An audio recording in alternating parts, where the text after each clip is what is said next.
onuzo ke Biafra me. Na meheranyi onuzo ke Biafra me. Meheranyi onuzo ke Biafra me. Tell me what we do, everybody want to kill us. They want to take what belongs to us. Try. We they love our neighbors, so we they love ourselves too. So it is written in the holy book. Try.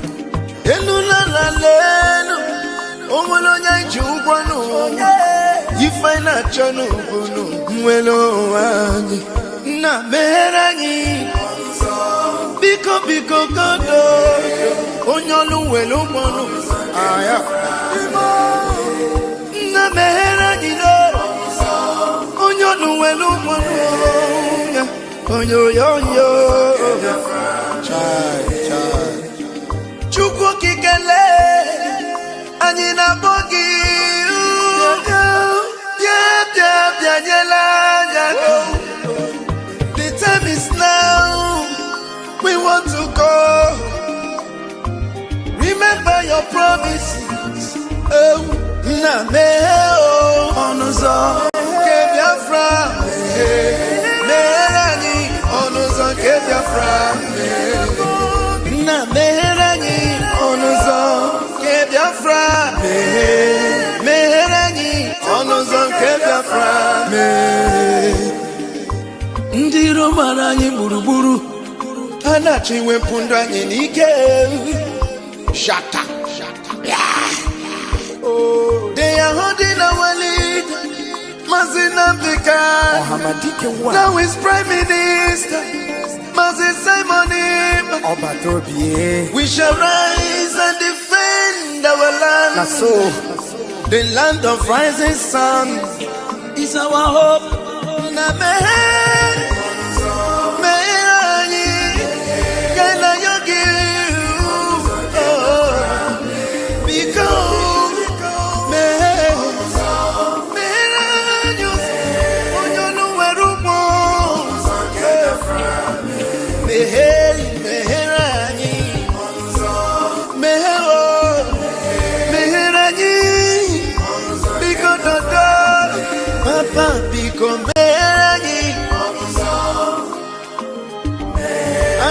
Yogi bikonu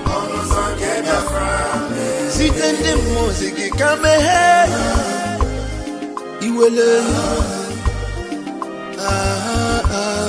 yo.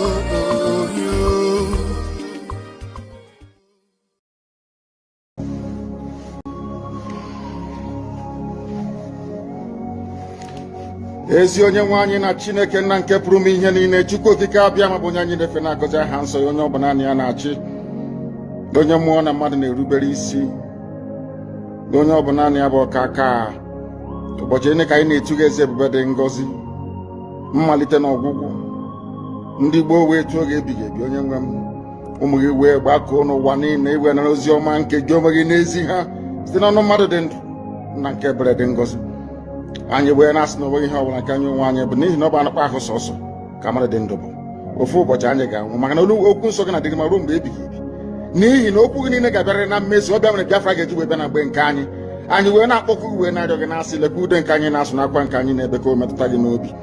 Onye nwe m na Chineke nna nke igwe, biko dịka isi wee napụta ụmụ gị n'ọbụ n'Ijipt gotu wee wezuga ụmụ gị bụ ndị Biafra mgbe ekwensu bụ zuu nke mmadụ dị ndụ kara.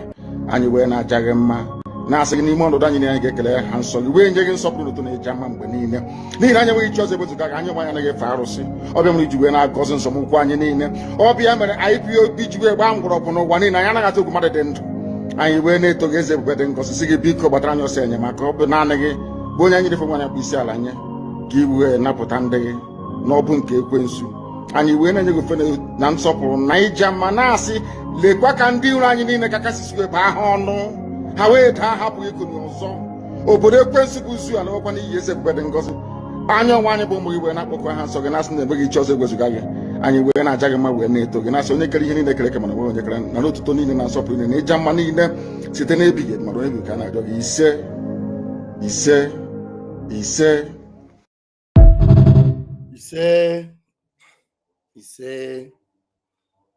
Ndewo. Onyendu Mazi Nnamdi Kanu.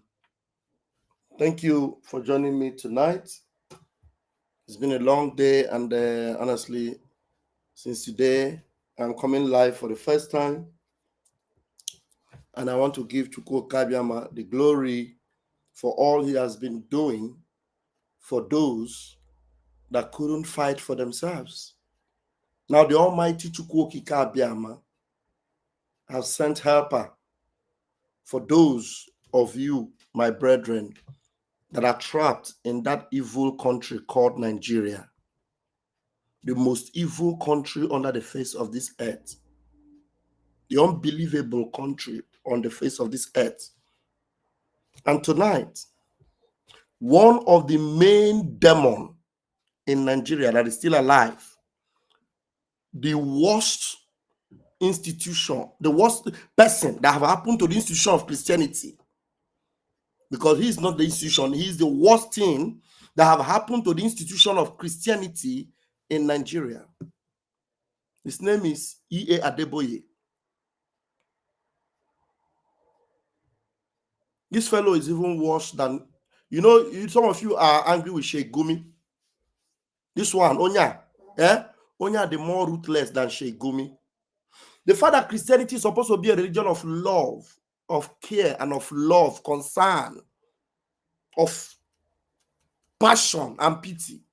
This one is a heartless individual.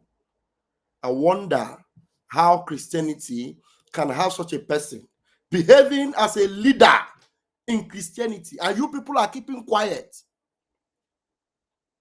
I will play his video that is making round, and I will show you proofs from his mouth and evidence to show you that this person is actually supporting terrorism. He's supporting a terrorist government instead of defending members of his faith.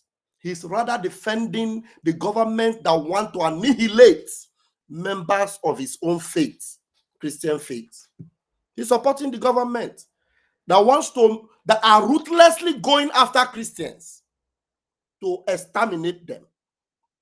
It took an unbeliever to blow this whistle that you see happening now. It took an unbeliever by the name Bill Maher.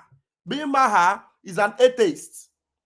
Bill Maher, that first journalist that spoke up, that made the media to go berserk about all these things. And then Donald Trump now weighed in. And now it is obvious now, I have every confidence to tell you that the armies of the United States are ready, getting ready, and they are preparing their targets in Nigeria. Donald Trump is not coming to war in Nigeria. Donald Trump is coming to take care of the problem of Nigeria that have affected members of his own faith also. Donald Trump is not a pastor, but he is better than any pastor in Nigeria. He is more anointed than any bloody pastor in Nigeria. He's not a pastor. He's just a Christian. And now he wants to come and save his Christian brothers in Nigeria. It's coming for them. And there's some things that you people don't know. This issue about Christian attack on Christians, it didn't start today. It has started a long time ago. I was watching a video where a man was giving evidence of what has been happening since 2002. Long time before any of these people, even Buhari, came up to power. That was his own evidence. But this particular thing about Christian attack and massacre of Christians, it has been from time immemorial. It has been a long time ago. They've been targeting Christians. Any little thing that happens in Denmark, in America, anywhere, and then some of these fanatics in Nigeria will vent their anger on Christians. And most of the people that are at the receiving end are people from the Southeast, because they know that from the Southeast, Christianity was more in the Southeast. And the people that brought that Christianity and sold it to the people in the Southeast, they are now supporting these terrorists that are now massacring the Christians. Britain, Britain, they were very serious in bringing Christianity, making sure that people destroy their idols in the Southeast. They never focus on the north. It is that same north now that they are now supporting. Christianity is a very good religion, is a peaceful religion, is a religion of love, and a religion of development, a religion of, light and not darkness, as it were. Yeah? That if you really follow the instructions of Christ, as it were, you will understand that Christianity is a very good thing. But now you ask yourself, those people that brought that Christianity, the way they have turned their back on the Christians, now they are using the ruthless Islamic fanatics to destroy the Christians in Nigeria. It baffles me. And this man, Adeboye, his own is heartbreaking. Heartbreaking. Honestly. You watch his video on his advice to Tinubu, and then you begin to question, this man, is he a Christian? This man, does he care about Christians in Nigeria? Between Christians and the Islamic terrorists, which of them does he support more? Do you know that when Christians were being massacred in southern Kaduna, Adeboye went to the governor of Kaduna at her then, El-Rufai. That man is a hardcore fanatic. Adeboye went to his office and prayed for him and blessed him and called him a good names. And then so many churches were already burnt in southern Kaduna. Sometimes they bury people in their hundreds in southern Kaduna. I didn't see any video where Adeboye addressed the issue of the people that were being massacred in southern Kaduna. But he had praises on the governor.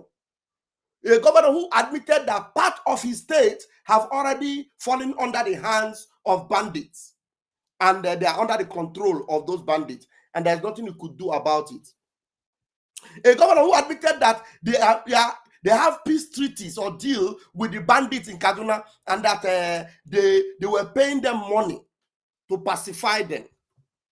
This Adeboye, E.A. Adeboye, had every good, pleasant things to say about that man, El-Rufai. He blessed his office, blessed him, even though the man doesn't believe in Christianity, and he left. And after he left, Christians were still being persecuted and punished in southern Kaduna. The man called Obadiah Mailafia, a very devout Christian, was crying all over the place and exposing everything about these terrorists. And he was crying that they are coming after him. Adeboye never made any comment about that man. Everything that man called, the man called for fasting and prayer. The man called, let us boycott this and that. Let's fast and pray. Let's do this thing so that these terrorists will stop. They are coming after Christians. They are coming with the Sharia law. They have a plan. And this Adeboye and his friends, they didn't say anything. They never supported that prayer.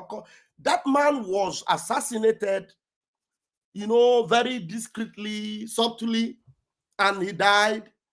Adeboye, I didn't hear him say anything about it. Adeboye is the most popular pastor in Nigeria. He's a pastor that, all the presidents that come in, they respect him. He goes to their office, they communicate with him. They even come to his church, they make donations. The richest people in Nigeria, they give him cow and money during his convention and retreats. People like Dangote donate thousands, if not hundreds, if not thousands of cow for his members to eat. And now that is the reason why after they eat all those cow, when they finish eating all those cow, they behave like cows, because now that things are happening and Christians are being, massacred, their pastor that is feeding them with those cursed Fulani cows is supporting the people massacring Christians, and they have nothing to say about it. He has kept quiet all this while. When Christians were being massacred, he kept quiet. Everything happening, he kept quiet. Now, Donald Trump is making advancement to come and save Christians. He never declared war on Nigeria. You know what this man is saying? That Donald Trump should wait 100 days more. They should pacify him. They should do everything possible. What possible could they do? Rather than keep lying and keep propaganda and everything and give more 100 days for Christians, more Christians to die. As we speak right now, Pastor Ezekiel Dachumo has been kidnapped That pastor that have been crying and speaking and talking about all these things, I was just seeing one video that I will show you now. They say he has been kidnapped. They are calling his phone now. They can't get his phone. Of course, as they are continuing to do these things, I am telling you, they are giving America the more reason to know that this issue needs an urgent attention. The man who has buried hundreds of his members, whose church has been burned and set ablaze, has been crying, have showed the whole world the massacre going on in Plateau and in Benue. That man, Pastor Ezekiel, right now as we speak, they say they have kidnapped him. They say they have kidnapped him. And then when we tell you that this is about Christian genocide, some idiots will come out and tell you it is not Christian genocide. And some people, Muslims are also being killed and all that. You people are going to see it. I am happy it's happening in my own time. As far as I'm concerned, Donald Trump is already on his way. Not to fight war against Nigeria, but to eradicate the enemies of Christians inside Nigeria. They know all their plans. I'm going to play you video. We're going to have the time tonight, hopefully. They're already drawing up the map. They have all the map. And they're going to go with precision. Today, if you go to Kano, they are protesting, carrying the placards and the emojis of Donald Trump. Donald Trump, don't come. Ask them, did Donald Trump say, I am coming to fight war against Nigeria? The answer is no. So why all the placards and all these demonstrations against Donald Trump as if Donald Trump have declared war on Nigeria? And those that are busy changing the narrative and saying that they are coming for the oil. American oil reserve have been depleted. They are coming to take oil. A bunch of bastards that are evil. Very, very evil.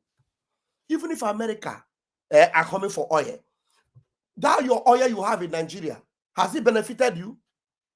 You are still living under $1 a day. When America have not come to touch your oil, nobody have touched your oil. The oil have been in the hand of these criminals. You have all this while been living under $1 a day.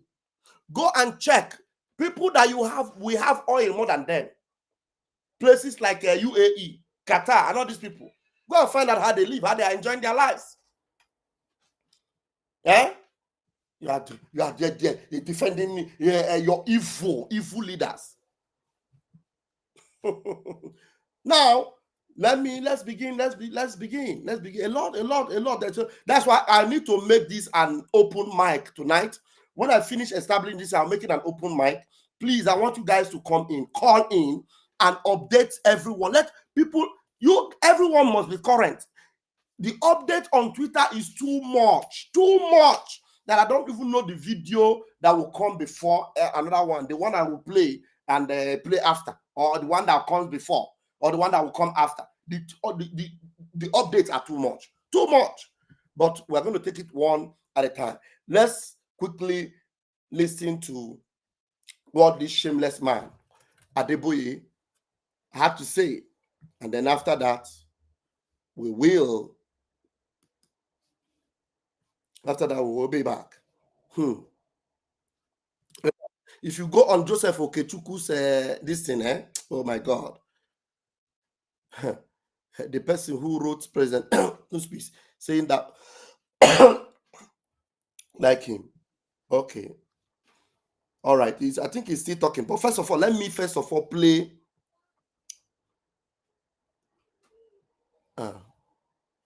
November. Wait. I'll share this one. We'll still hear this one. I've not seen this one. I just shared now. But let me go to the main one that I saw that got my attention and got me really infuriated.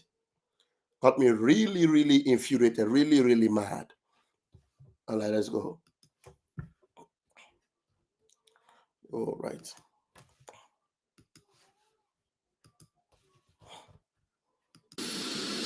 Okay. I think it's okay like that. You can hear it. There's no need for me to occupy my page with this video. If I were asked to make suggestions,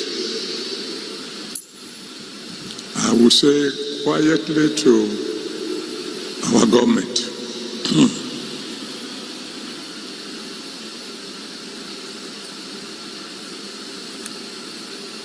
Move fast.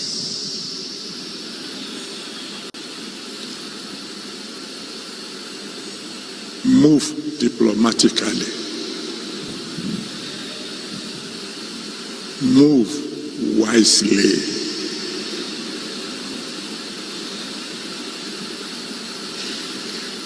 Find a way to convince the President of America to please delay his actions for about 100 days. Now, we will talk about that and then we'll play it more. If he were to give an advice, he would have asked his friend, the president of Nigeria, to move fast, to act diplomatically. Ordinarily, you would expect this man, this very, very unbelievable man, to tell the president, why are you delaying? Why not go after these terrorists? I thought these terrorists, they have their sponsors. Why not publish their names? Why not tell the world that, look, my government will no longer tolerate all this terrorism, and anybody that is sponsoring terrorism in my government, I will expose all of them.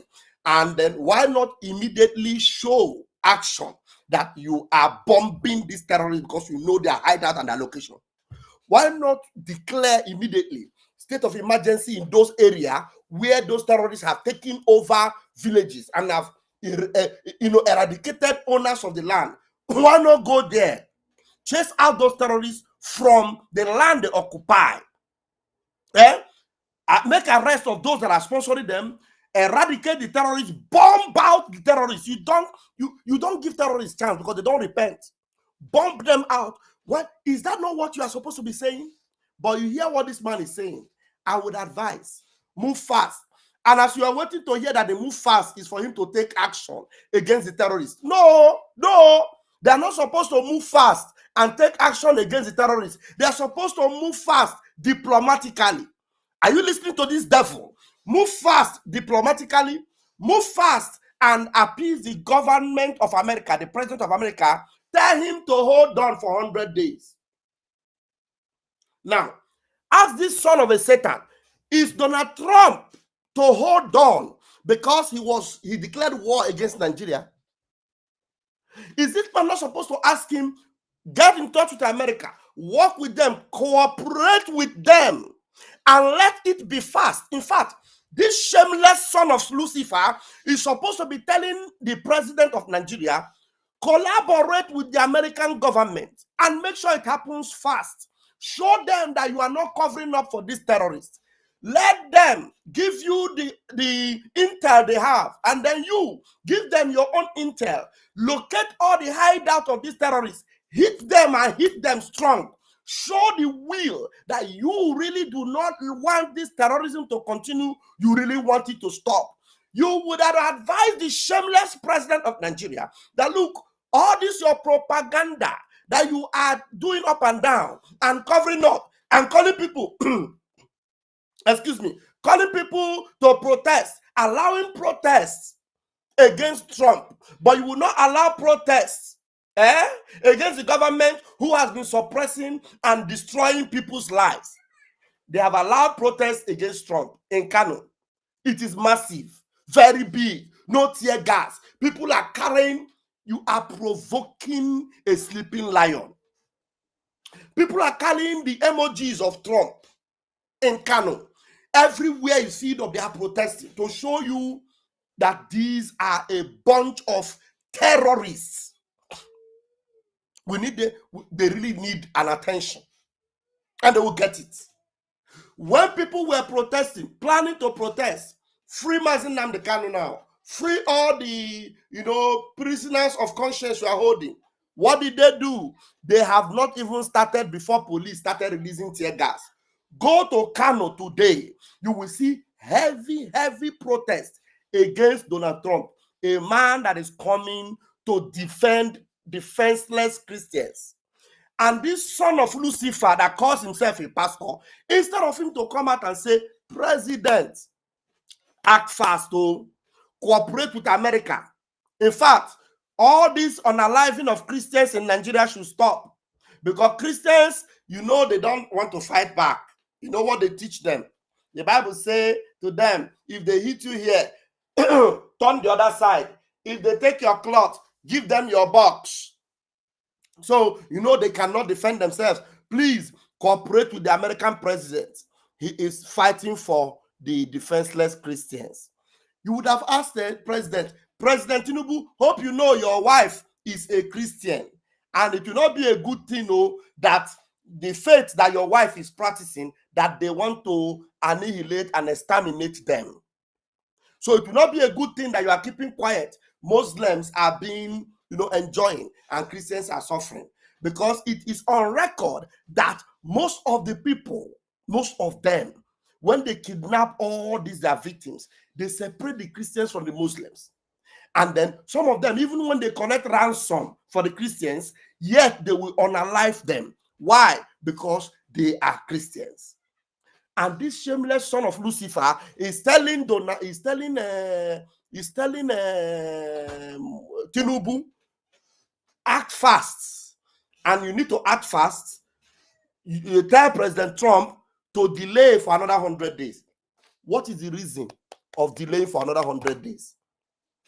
As we are talking to you now, they are unaliving Christians in Plateau. They are unaliving Christians in Benue. And this shameless son of Lucifer is telling President to ask Donald Trump to slow down. So you want another hundreds of dead bodies of Christians. Let us listen to him. Let's listen to him. I take it back a little bit so that we'll hear it. The picture you are seeing here is when Goodluck Jonathan was in power. This man was protesting. He was wearing Nigeria cloth, protesting. We say no to this. We say no to this, that, another. Protesting. But now, when people call for protests, went for against Tinubu, for all the suffering of people, for the unaliving of Christians, for the police brutality and everything, this man have kept quiet. Christians have been massacred. He kept quiet. A lot of evil going on. He kept quiet. Now he is speaking up, and he's speaking up is now advising this man that have kept quiet over the unaliving of Christians. Okay, let me know who use Christians over the unaliving of Nigerians.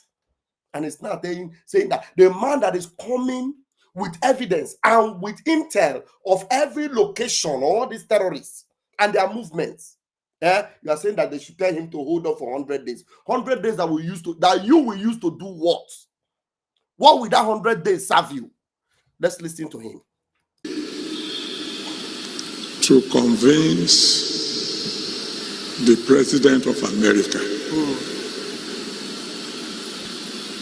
to please delay his actions for about 100 days.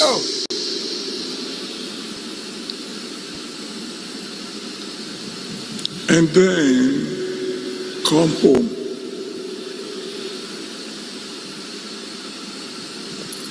and tell our security chiefs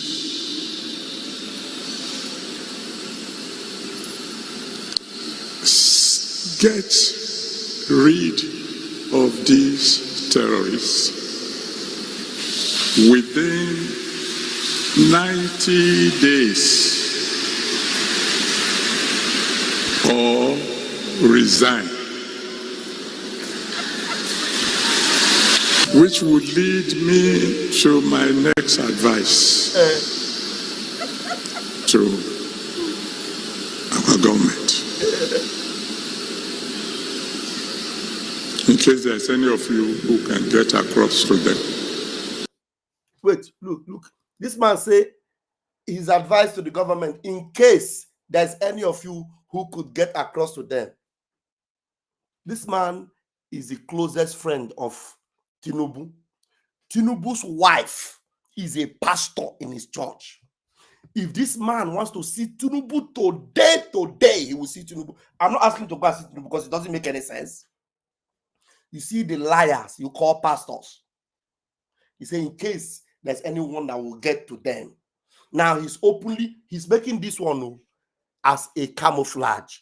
Fake. You know what they call fake? Hypocrite. This is the father of it all. Fake. Excuse me. Fake. If you have never seen a fake before, this is fake. He knows the president. He can go there anytime. He can call the president anytime. Anytime he wants. Anytime. In fact, if the president wants to travel now, and this man wants to see the president and tell him, please, delay your travel tomorrow. I want to see you before you travel. It's important. The president will abandon that travel and listen to him. That's how powerful this man is. So I am telling you the truth and lie not. This man is that powerful. This pastor, he's that powerful. He can tell the president, I am coming to see you tomorrow. And the president will tell him, come. Even if the president is not going to be available, he will tell him, okay, I will not be available tomorrow. Come next tomorrow. Let me even give you that benefit for you to know how powerful this man is. Now hear him saying, if there is anyone that will pass the message to them, fake. That's fake. Let me repeat it again. Our government. In case there's any of you who can get across to them. That when giving orders to the service chief this time round, we should make it clear to them. He should make it clear to them. This man is so pathetic. You know why he's so pathetic? Lives are being lost all this while. On daily basis. On daily basis. People have been screaming, crying. Now, someone is coming with a solution. Since the presidency and the government have become terrorist government, now an external force that is more powerful has volunteered to come against those demons. That is now this man is seeing it as a problem. He's now asking that they should ask them to slow down for what? How? Slow down for what? Ask this shameless son of Lucifer, why have you refused to talk about these things all this while? Why? What will make you never talk about them? What will make you keep quiet? Yellow water massacre. Immediately happened. The Pope in Rome was already making a statement. Pope, the new Pope, we know the former Pope was just something else.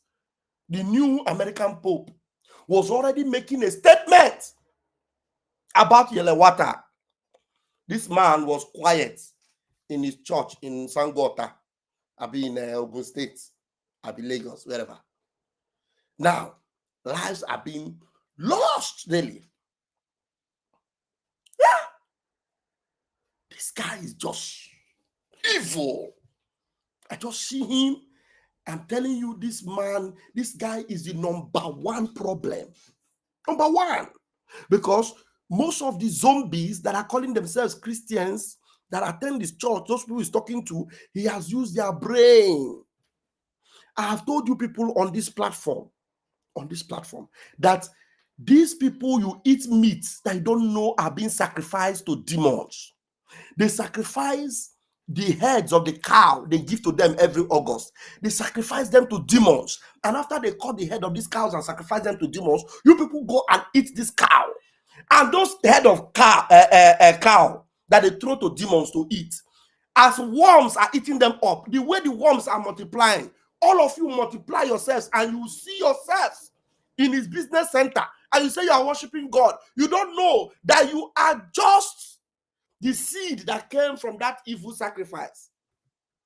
You're not worshiping God. I was a pastor in this church. This man is the one that ordained me. I was a pastor in his church. He ordained me, him and his wife ordained me in Den Haag, in Holland, 2013. I'm not telling you what I don't know. I was a pastor in his church. If there is a problem you should face as Christians, now this one here.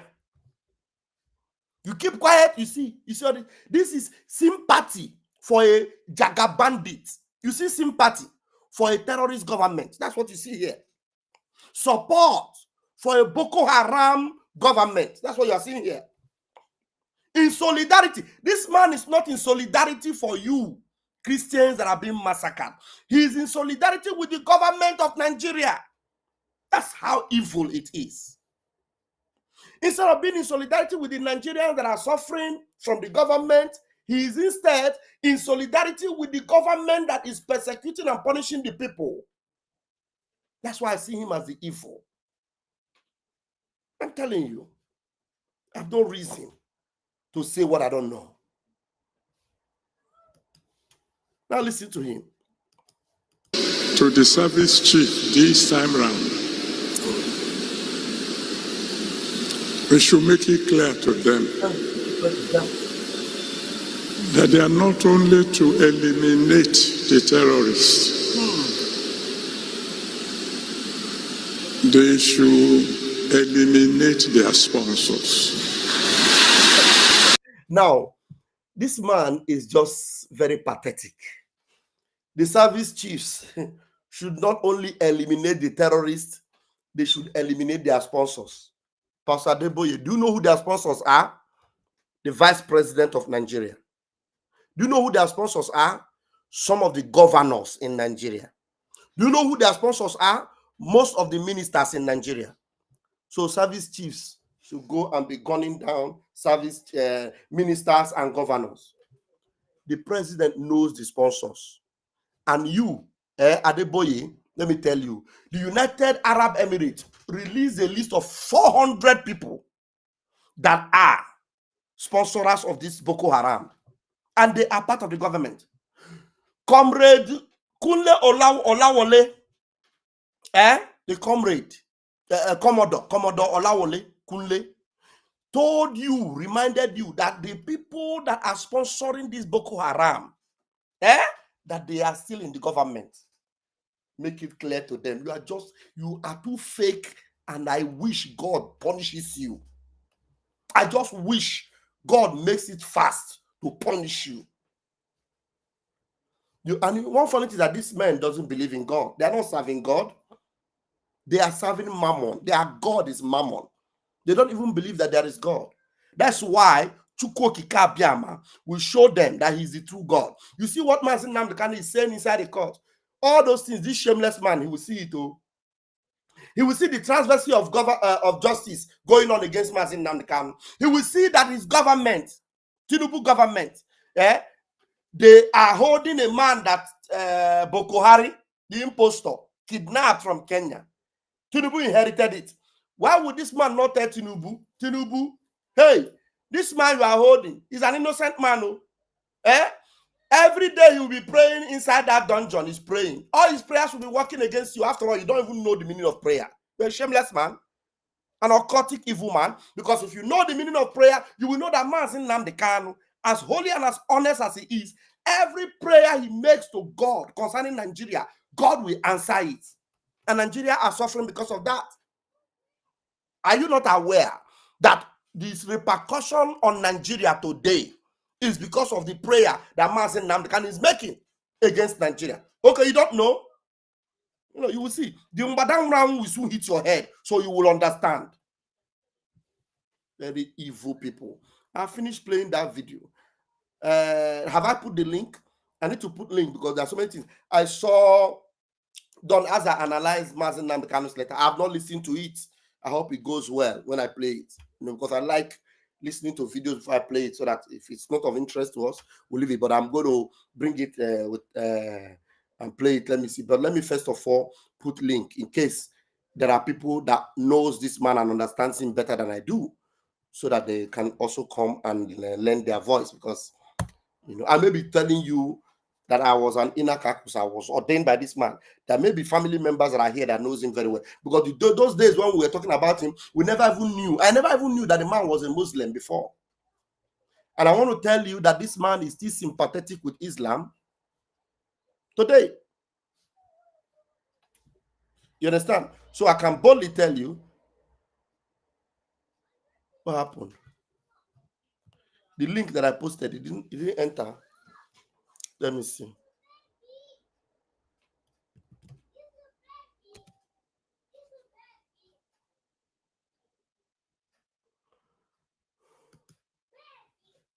Let me see. The link is there. So I never even knew that this man, you see, every member of his family, they are all Muslim. So Muslim. So what I'm seeing here is a man in solidarity with Islam.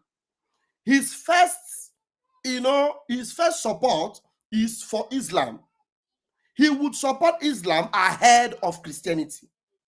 And some of you that are Christians are busy. You thought you have a pastor. You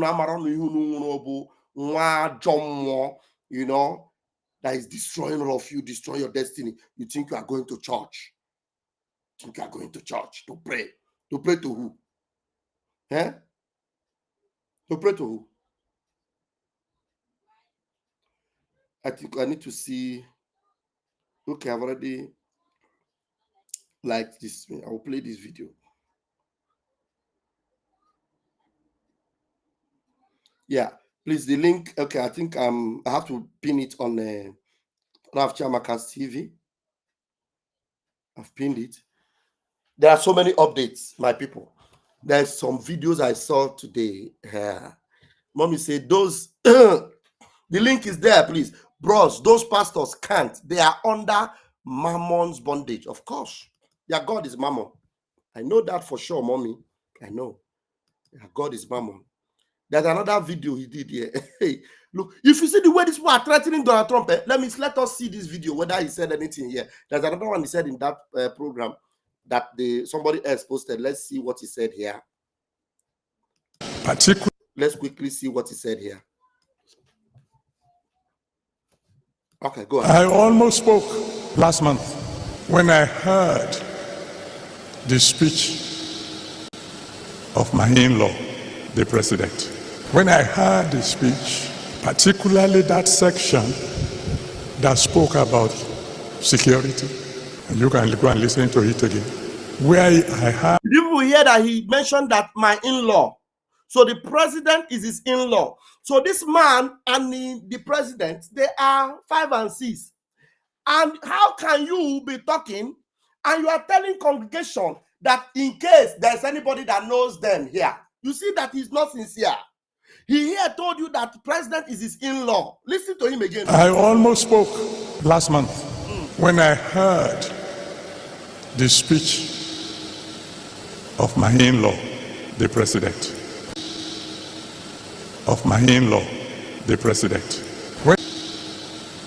Of my in-law, the president. So the president is your in-law. That means he has your ear. He's at your beck and call. So why are you faking yourself? You call yourself a pastor. Why were you lying to the congregation and telling them if there's anybody here that know them? As if you don't know them. As if you are not the person that should speak to them. And now you are telling them you almost spoke. Almost. You almost spoke. You know, you read in your Bible to your congregation that hellfire belongs to all liars. And that's for sure. If there is a hell and it belongs to all liars, you are going to be the chief of those that will land in that hellfire because you are a bloody liar. Listen to him. When I heard the speech, particularly that section that spoke about security, and you can go and listen to it again, where I heard him say, all is well now, that displaced people have returned to their villages, and I almost spoke, I almost said, the one who wrote that speech for my president. My in-law does not like him. Now, you see this man, you know why God will punish him? You know why God will punish this man? This is cut and join. No? This video now, this one, somebody was cutting and join.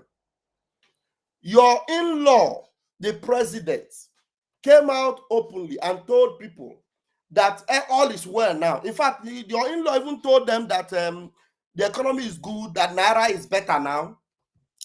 And he also said that people are returning home, that all is well. You are telling us now, after he said it, and now that issues are happening, and your in-law is looking for how to do damage control, you are saying you almost came to tell him that the people who advise him, they don't like him. You know he lied, and it's your in-law. You are a pastor. You are a pastor. And pastors are supposed to be the light. Abi? Now, the light that you are is to correct evil, to speak truth, to power. Elijah cannot keep quiet if Ahab is destroying Israel. In fact, Elijah was so notorious that Ahab hated him. That whenever Ahab will see him, Ahab will say, "Look at the enemy of Israel. Go and pick him up, arrest him." Ahab hated Elijah. To the extent that his wicked wife Jezebel was hunting for him with a ransom on his head. Anybody that could get Elijah, Jezebel would pay that person a lot of money. Elijah ran for his life. But yet from where he ran, he was still speaking. That was after he has proved the power of God to Ahab. But here you are. Your in-law said a lie, a tarnishing lie, a lie that is unbelievable. You know it is a lie. Now you are confessing, you are telling us now that you almost went to tell him. You didn't tell him, you almost went. That means up to this moment that you are talking, you have not told him. That, Oga, why did you lie that people are returning?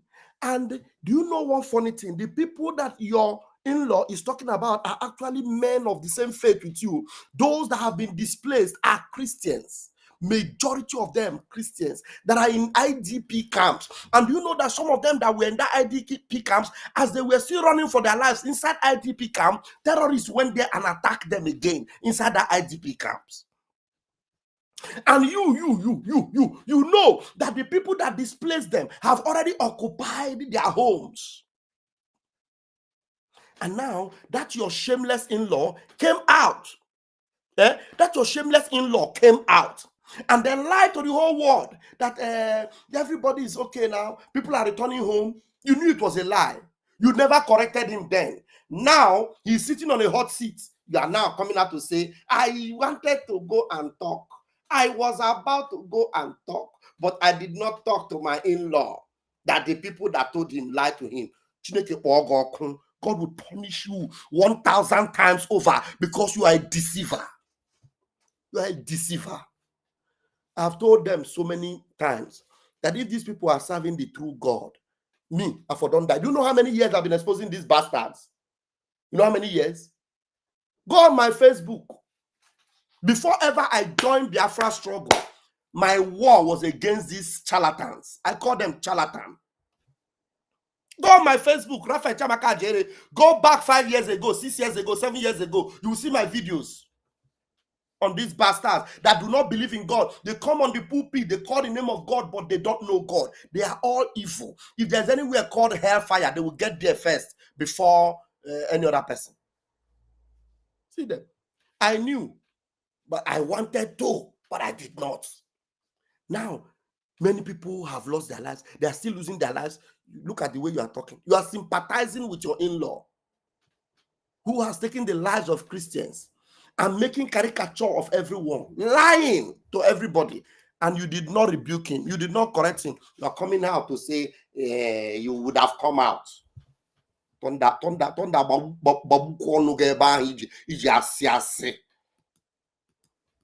That displaced people have returned to their villages, and I almost said, the one who wrote that speech for my president, my in-law, does not like him. And if you want to say, what do you mean? Somebody wrote it, but it's the president who read it. Didn't he read it before he read it? Well, if you put it that way, then my conclusion will be there are several people around my beloved in-law who are not telling him the truth. But that's all right. Because and you are one of them. Oh. You are number one who is not telling him the truth. Because if you know the truth and you do not speak it out to him, number one truth that you should have told him up to now is that an innocent man was kidnapped in Kenya. And the Buhari was playing game with it. Buhari and Malami and Lai Mohammed lied and everything. And you, shameless as you are, you call yourself pastor, look at your eye. Shameless as you are there. This same man, Mazin Namdekano, have won all the court cases everywhere. He won all of them. And Nigeria government are supposed to have paid him a fine, paid him for the evil they did on him. Now the court, they came and they set it aside. They want to start another case again. He has been asking them all this while, under which law are you going to use to judge me? Because this one we are talking about is an obsolete law that doesn't exist. Are you not aware? Are you not aware? And why have you not told him? That means all the liars that surrounded presidents, that's your in-law, you are their chief. You are the chief person that is lying to him because if you keep quiet and refuse to talk, you know what it means? It means that you are a culprit in that sin. You know the sin of Tinubu. You know that Tinubu is sitting upon evil and wickedness. You know that there are evil going on. A very glaring one, because I know there are so many cases that they are hiding, they are not judging, they are not taking up. But this man's name they can't own. It has come up to the appeal court, the highest. It came up to the Supreme Court, and they said the government committed an error by kidnapping him. It was not right. The Supreme Court. Now they squash it, they put it aside, and now they're coming back to federal court to try him again. Are you not aware? No, you don't know. Look, you don't know that has been a case whereby in the Southeast every Monday people are sitting at home. Adeboye, if you lie, God will punish you. Are you not aware that you cannot travel to Southeast on Monday for the past 5 years? And don't you know the reason why? Ask your church, all the churches that you collect tithes from, that when Biafra come, let me see anything called ROCCG in Biafra land, that will destroy all of you. All those pastors that are pastoring your church in Onitsha, in Nasaba, in Enugu, in Owerri, have they not told you that if they used to plan program before, they now consider removing Monday because of sit at home? They didn't tell you. They didn't tell you that they cannot plan a program on Monday because of one man that was kidnapped and is sitting there in a dungeon. You didn't know? Okay, if you didn't know that recently Omoyele Sowore called for a protest that everyone, including Goodluck Jonathan, the one you protested against. There are so many things I have to tell you, but why am I wasting my saliva? You are already a son of Lucifer. Your God is Satan, the devil. You don't believe in God, because if you believe in God, all these things I'm saying, it will prick your conscience. It is not pricking your conscience. You know why? Because your heart is seared with a hot iron. You don't belong to God. You're just evil. Evil. Come and tell us about God. Sanctimoniously talking as if you are good. He surrounds himself with liars. They are not telling him the truth. He's your in-law now. If they refuse to tell him the truth, why didn't you tell him? You say he's your beloved in-law. So people have been gathering your beloved in-law, and they don't love him. They want him to fail. They have not been telling him the truth. Now you knew they were not telling him the truth. What stopped you from going to tell him that truth that would have saved him all these embarrassments? Now, you know what Donald Trump called you? A disgraced nation. Do you know you are part of that disgraced man? Are you aware that the disgrace is also on you? Because you saw how to stop the disgrace and you refuse to stop it. And so you are number one disgrace. If Donald Trump is calling Nigeria a disgrace, they should add your name to it. Disgrace pastor. Donald Trump, when you say Nigeria disgrace, please don't forget to ask the GO on it. Disgrace Daddy Gio. Because this Daddy Gio is telling you that he knew to have told this man to take a necessary action. But the people around him was lying, and him too, he kept quiet. I would have gone to tell him, but I waited. Is it God that told you to wait and not go and speak the truth? And maybe small time now you tell us, God told you to wait. It's not yet time to speak the truth. Well, if you put it that way, then my conclusion will be there are several people around my beloved in-law who are not telling him the truth. But that's all right. Because I think the following day in the newspapers we read about a traditional ruler being killed, whether in Kwara or Kogi, while the wife was hiding somewhere in the house. But it's not the time for apportioning blames. Our president inherited this problem. You see, this man, can somebody come and help me to call thunder? I need somebody that knows how to invoke thunder to do it for me. Please. You can call. Wherever you are, send that thunder to this man. Send it to this man and send it immediately. This is not time to apportion blame. But you were on the street apportioning blame on Goodluck Jonathan, this shameless man. This is not the time to apportion blame. Our president inherited it. Goodluck Jonathan come with it. Okay, Goodluck Jonathan did not inherit his own.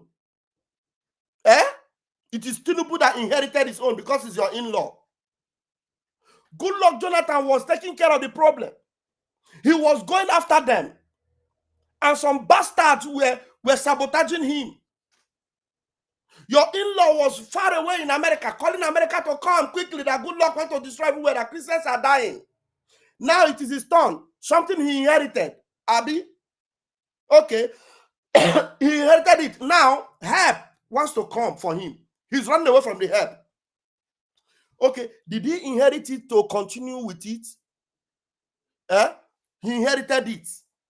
Mr. Man, your in-law inherited it. Okay, he's enjoying it, okay? He loves it now. Now he wants to carry the inheritance on his head. If he carry it on his head, Donald Trump will take it out of his head. And if he doesn't take care, the thing will carry his head follow. So anybody that inherited something that he doesn't like, drop it and give chance. Because since you inherited it, there are people coming to take it away. Now. It is not time to apportion blame. Can you just listen to this man? This man was protesting everywhere. Himself, Tunde Bakare. In fact, I saw Tunde Bakare recently. I don't know if I will get close to that video. Tunde Bakare was actually calling a spade this time. He was now calling Tinubu to order. At least that one went to school. That one knows that, look, this thing is not going to end well. Tinubu is not going to end well. Tunde Bakare knows. And he was speaking. I wish I can go and get that video because I shared it on X. But this one is so shameless. This man, I've never seen a shameless man like this man before. This thing is not going to end well. Tinubu has been busted. He inherited something that he loved so much and wanted to carry it. Okay, he inherited that one. He also inherited Mazin Nnamdi Kanu, and he's helping to keep Mazin Nnamdi Kanu. They did not inherit Mazin Nnamdi Kanu from Tinubu, from Boko Haram. So he inherited evil, and he wants that evil to continue. And you are saying we should not apportion blame. Thunder, fire down your mouth. We should not apportion blame. Where are the people that will help me to call thunder? Because I put the link here. It's not time to apportion blame. Listen to this man. Man, I have a special person on the platform, Jerry. People don't know what I saw already. This is Commander Ross speaking. Thank you, Mokoma Monster. People don't know what I saw already. Since they love idiocy, in 2026, they will see hell. They haven't seen anything yet. Commander, Something he inherited. Please, somebody should be calling thunder. Help me be calling thunder. Ndara inherited it. Now look at him. Apportioning blame somewhere in the house. It is not the time for apportioning blames. Our president inherited this problem. Started before him. And in any case, I am an applied mathematician. I am more interested just get the problem solved. That's all. Now, just get the problem solved. That's more like it. Just get the problem solved. It is the problem that Donald Trump is coming to solve, my friend. So forget about all this game. It is the problem. If they wanted to solve it since, they would have solved it. So your in-law inherited a problem that he cannot solve. Don't worry. Somebody is coming to help him solve the problem. Okay? And then when they finish helping to that extent and he doesn't want to answer, it might go to another level. So don't worry about that, Mr. In-law man. Get the problem solved. That's all. Let's let the government use diplomatic method to convince President Trump to give us 100 days. Now, is it 100 days that will solve the problem? This man, I don't know. You know, he normally declares 100 days fasting and prayer.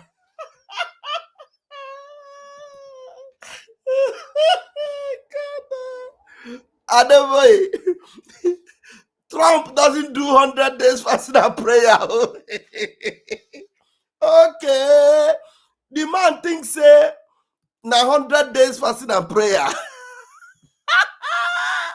You are just an idiot. This thing not be 100 days fasting and prayer. No. Go and listen to Donald Trump. He said he will act fast, sweet, and very fast. Gun blazing. There'll be no chance to wait. Go and listen. Somebody should tell this man to go and listen to Donald Trump very well. We're not talking about 100 days fasting and prayer here. You know, normally every January, this shameless man will declare 100 days fasting. Where people are dying and suffering, he will declare 100 days fasting and prayer. Oh, you people will be fasting and praying. This one will be enjoying and drinking tea with Milo in his house. You will be fasting and praying. He will be flying his private jet up and down. This man will feel fast. This old man. Now, he's calling for 100 days. Diplomatic. Now, the same mouth you say, let's get the problem solved. The same mouth you are opening to say 100 days. 100 days for what? 100 days for what? You know what 100 days means? 100 days means 3 months for terrorists to flourish more. 3 months. They never even reach 10 days after Trump declared this thing. The terrorists are blazing. So these evil terrorists, they need gun blazing on them. So the only thing that your in-law should do is begin to prepare your own intel, because already Donald Trump and his men, they have their own intel. So begin to prepare. Let me see whether I can get the video from Arise TV where they talked about how prepared Donald Trump people are. Hey God, you people don't know what is happening. You guys are just jokers. American armies are preparing. They're preparing. Preparing seriously. I saved that video. Where's that video? That video. It's not here. It's not this one. It was on Arise News. It was on Arise News. Let me see. Okay, let me switch to the other YouTube channel.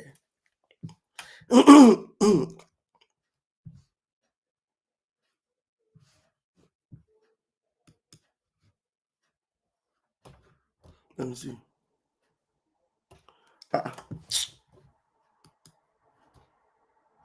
Switch accounts.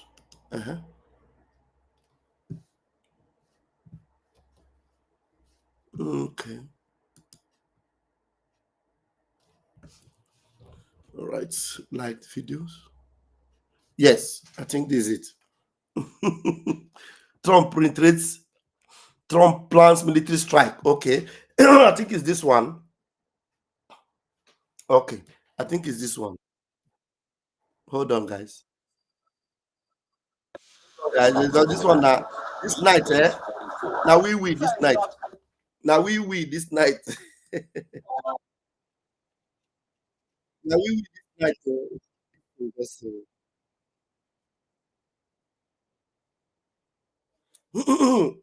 now we this night. So we are going to Arise News to bring you. Oh my God, the adverts is too much. This news, I didn't see it on. Okay, Ginny. Let's see this. Please share this program if you have not yet shared it. I can see the engagement, but if you have not liked it, please make sure you like so that there will be more people. Okay, military strike. Trump is not joking. Let's see how prepared the Trump people are. Trump to impose sanctions or take. And I'm hugging this our favorite Naija wife for winning an award yesterday. Congratulations! Yes, I thank my mom, my dad, everybody. You're dedicating this to your mom, your dad, Bimbai, we love you. Happy birthday, Dr. Abati. Well, good morning to you, viewers. Let's begin what's trending.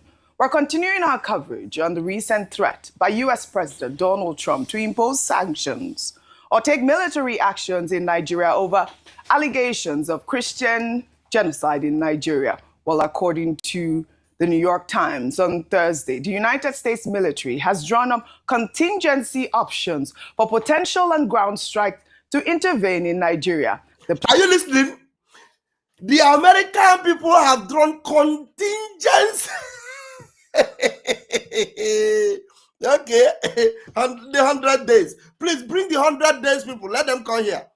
They have drawn up their map. Please, go ahead. Or take military actions in Nigeria over allegations of Christian genocide in Nigeria. Well, according to the New York Times on Thursday, the United States military has drawn up contingency options for potential on-ground strike to intervene in Nigeria. The plan reportedly includes 3 levels of military options: light, medium, and heavy, all designed to be escalatory. The light option involves partner-enabled operations where the U.S. would assist Nigerian forces in targeting Boko Haram and other militants. The medium option involves drone strikes on militant camps, bases, and convoys. And a heavy option would deploy an aircraft carrier group into the Gulf of Guinea with fighter jets and possibly long-range bombers conducting strikes deep within northern Nigeria. I mean, this revelation that, the Pentagon has actually drawn up strike plans escalates the crisis from rhetoric to potential reality. 100 days. 100 days. Please call them. This is not rhetorics. Potential reality. They are not joking. All your protests, carry, if you like, if they like, let them mold the image of Trump and use knife and do it anyhow they want. These have moved from what? Ordinary rhetorics to potential realities. They are going to be, they know all their hideouts. They will be dropping things there. Everywhere. From the Gulf of Guinea. Now, when they tell you America is coming to destroy your place, when they come, they occupy. America have a base. They have base in Japan. America have base in Germany. Here in Italy, in Venice, America have a base. Strong military presence. Why have they not taken over Italy? Why have they not taken over Germany?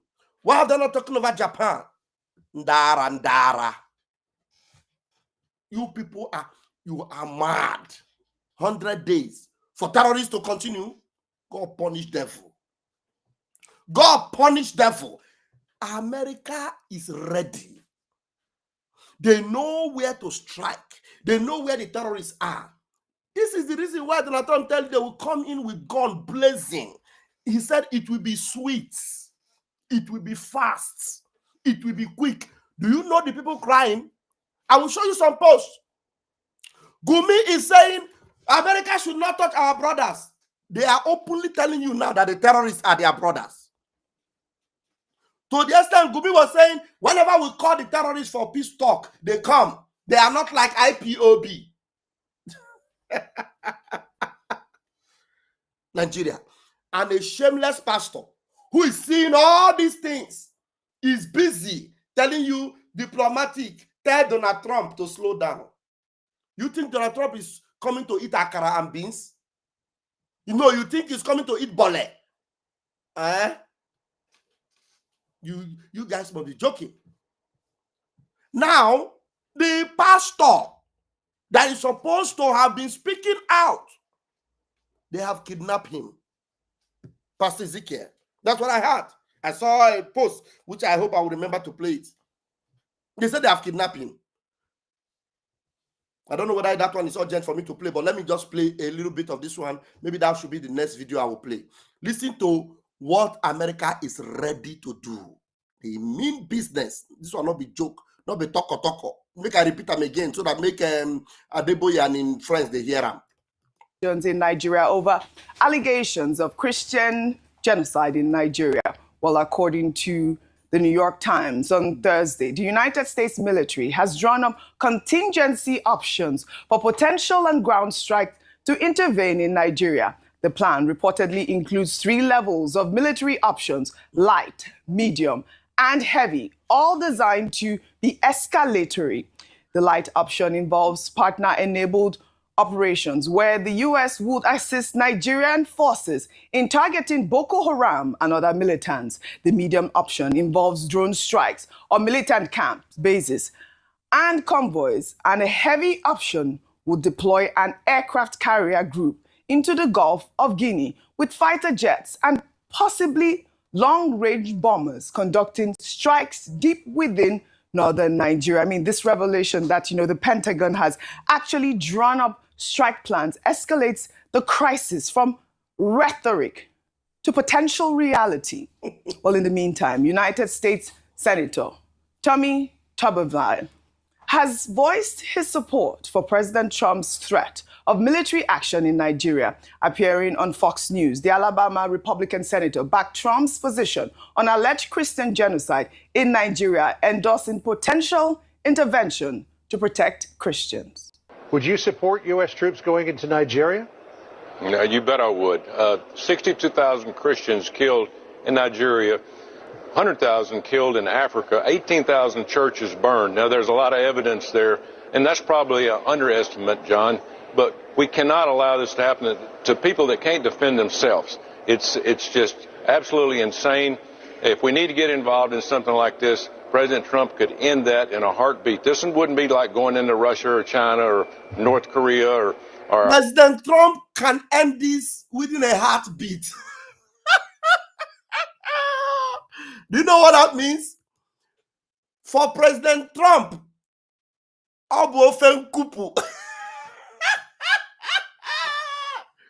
President Trump can end this within a heartbeat. This one na my mind. It's not going to be like going into China or going to Russia or going to Ukraine. What do they have? You need some of them are saying, there's one of them I will play it, you will laugh, eh? They say, the man say, I am a comrade in America, but I train in America. We will use mosquito against Donald Trump. Okay, let's listen to this one. Let me repeat what he said before. It's going to be within a heartbeat. 100,000 killed in Africa, 18,000 churches burned. Now, there's a lot of evidence there, and that's probably an underestimate, John, but we cannot allow this to happen to people that can't defend themselves. It's just absolutely insane. If we need to get involved in something like this, President Trump could end that in a heartbeat. This wouldn't be like going into Russia or China or North Korea or Iran. This would be going and helping innocent people that would be able to take back over their country. It's a shame something like this happened, but we can't overlook it. We can't underestimate it. Well, the senator's remarks represents the first major congressional backing for Trump's threat to invade Nigeria, signaling that the president may have support among Republican lawmakers for military intervention. This adds a concerning legislative dimension to Trump's threats, suggesting this may not merely be presidential rhetoric, like I said, but could gain congressional support. In the meantime, in another development, U.S. Democratic Congressman Jonathan Jackson from Illinois released a statement in stark opposition to President Trump's potential military invasion. And you know the Democrats, you know who the Democrats are? They are the people that removed the particular concern. Joe Biden people, Joe Biden boys, the Democrats. They will always, but you know now the Republicans are in power. And Republican is the Christian party. Those that will back up these Christians that cannot help themselves. So when you hear a Democrat talking, just know that it is the voice of the devil. It's just like you hear Adeboye talking. You hear other people talking. But some pastors now that you see them speaking up vehemently against Tinubu and supporting Donald Trump, you know that they are Republicans. And we Biafrans, we are Republican in nature. We don't believe in that they are Democrat nonsense. Now, let's play. I don't know whether we need to hear this Democrat nonsense man. Calling it a dangerous overreach and reckless, and that the answer is not American boots on the ground. In the statement, Jackson says in part, let's be clear. The sudden interest in Nigeria's internal conflict is not about human rights or saving lives. This is the same administration that slashed humanitarian aid across Africa, now claims it wants to save lives through military action. Where was the urgency in Sudan, the DRC, or the Central African Republic, where hundreds of thousands have died and millions forced? Now, this bastard is telling them where the urgency in DRC, where the urgency. Donald Trump just entered the power recently. Now, those of you that were the Democrat before, you didn't make any attempt for any of these places. Now, Donald Trump is starting with the Christians in Nigeria. And then all you need to do is, if you know that such a thing is also happening in DRC, is happening in Central African Republic, all you need to do is tell them, when you finish in Nigeria, please do remember to save those in other places. Is that what I was about to say? He's saying, where is the urgency? You see how bastards talk. You see how demons talk. This bastard is saying, where was this urgency in Sudan, the DRC, or the Central Republic? If there are cases like that in all those places, what you as a human being that is concerned about lives, you are just showing here that you don't concern about lives. The urgency is not important. How about this? Where millions and thousands? So there are millions and thousands in other places. So you feel we should keep quiet as well as keeping quiet in those other places. Does it make any sense? It shows you that this is one of the demons in the Democratic Party. To be displaced. Well, in that same statement, the congressman also added that the path to peace in Nigeria must come through dialogue, dignity, and not domination, putting him, in stark contrast with, the Republican voices we have heard so far, which largely supports President Trump's potential plans. Meanwhile, President Bola Ahmed Tinubu has declared that Nigeria remains resolute in defeating terrorism despite diplomatic challenges and threats from the United States. Speaking on Thursday after swearing in two. Welcome to Next Collection, Batumi, Georgia, where seaside living meets a five-star luxury. New ministers at the State House in Abuja. The president acknowledged the political pressures Nigeria faces, but emphasized continued diplomatic engagement with global partners, citing the successful oversubscription of Nigeria's 2.3 billion euro bond as evidence of international confidence. Despite the political headwind and the fear of our people, we continue to engage with our partners. The success of the 2.3 billion bond, our subscription, oversubscribed, is the most at this stage. So we don't need to listen to this sleepy man. Let's fast forward it and see that there are other the task ahead is asserts Nigeria's sovereignty in addressing its security issues. Now, before I come to you, I'd like to just take one more comment from the minister, because, the president is standing firm that, he's not bothered, and which also buttresses the minister's point Well, the Minister of Information, Mohammed Idris, speaking after the Federal Executive Council meeting, assured Nigerians that the government is responding decisively to security concerns without panic. He emphasized that the administration remains calm, focused, and united despite external pressure. The minister reaffirmed Nigeria's constitutional guarantee of freedom of worship and commitment to protecting all citizens regardless of faith.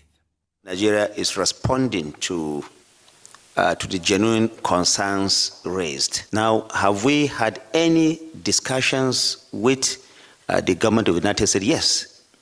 Channels have been opened. We prefer that this situation is being solved diplomatically, but there is no any panic mode here. We are responding responsibly, steadily, and in the interest of our country. All right. What? You know one thing I hate? You know one thing I hate? When they are responding to America. America doesn't need any explanation. No, I don't know whether these people understand the issue. America have told you that these are the things that are happening in your country, and you know it. Instead of you to go straight and be solving the problem, you are looking for diplomatic solution with America. You are the one that have the problem. I don't know if people understand. Nigeria has a problem. America, that is not having this problem, is talking about coming to solve that problem. And Nigeria, that has the problem, wants to settle with America. They are going into diplomatic with America. Are you following? Does it make any sense? You are not even thinking about how to solve your problem. You're not solving that problem. You're not going after that problem. You're not going after the terrorists. You're not going after the sponsors. You are talking about diplomatic solution with America. That will show Americans that these people are sick in their head. They're not normal. Terrorists are taking hundreds and hundreds of lives from arguing that it is not only Christians, it is also Muslims. Then you start arguing, don't come and fight us. It's not what America didn't say they are coming to war. And then the next thing now, even a pastor is saying, go, let them give you 100 days. Solve the problem. Do you have problem with America? That's my question.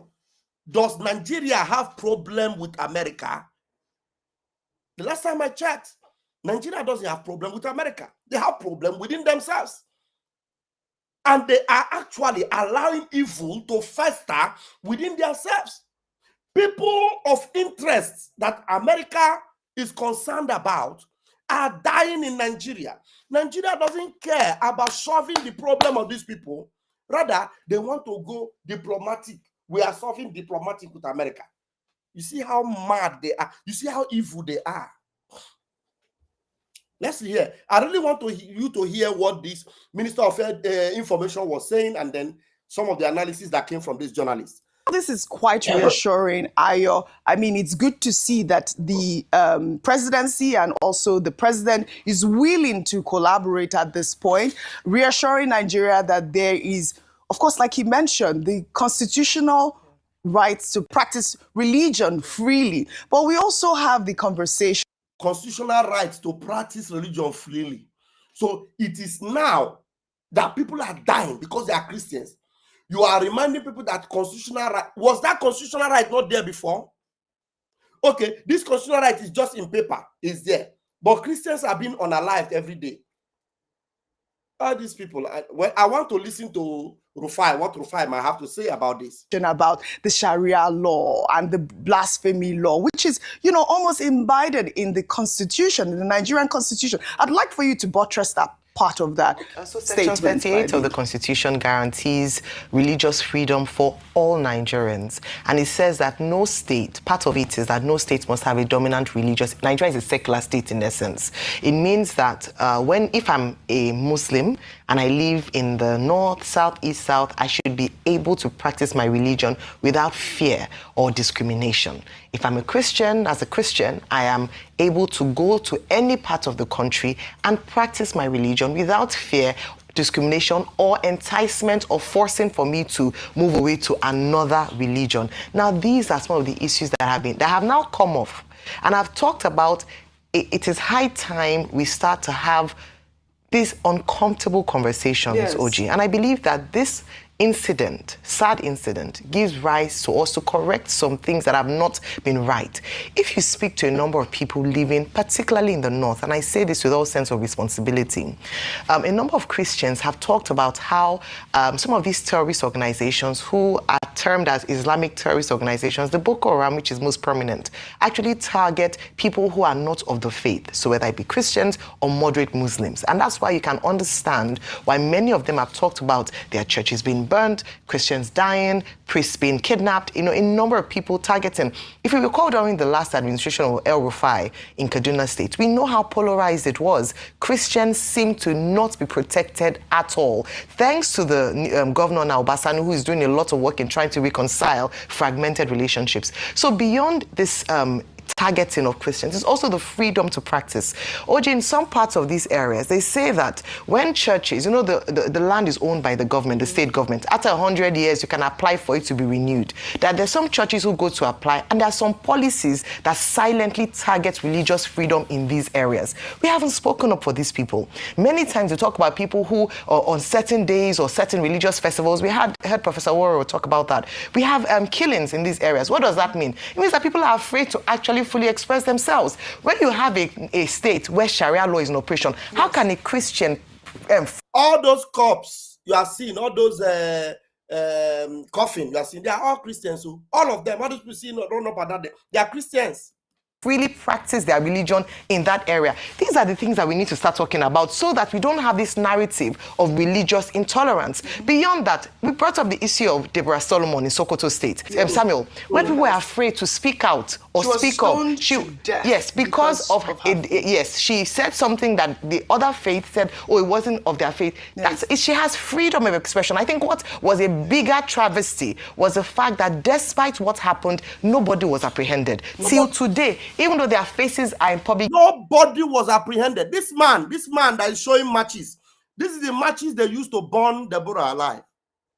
This guy, do you know that there were lawyers, hundreds of lawyers that came to defend this man? This boy, you are seeing his face here. He's moving free. And all his friends that started Deborah ablaze. Huh? Do you understand what's going on here? Even Atiku Abubakar, the tweet he made about Deborah, he removed it. You're telling me nonsense that Trump, diplomatic Banza. They were not afraid. They did it brazenly. So there are some parts of the country where your religious freedom is up to a certain limit. Yes. It is curtailed. We have to be honest about this. And I believe that one of the things that this situation will bring to light is the fact that in some sectors of Nigeria, some people do not actually have that constitutionally guaranteed right to religious freedom. We need to talk about that. We need to be honest about that. And by being honest about that is the foundation to solving the problem. And that is a big point. Thank you, Ayo, for highlighting that part of the speech. We're talking about religious persecution here.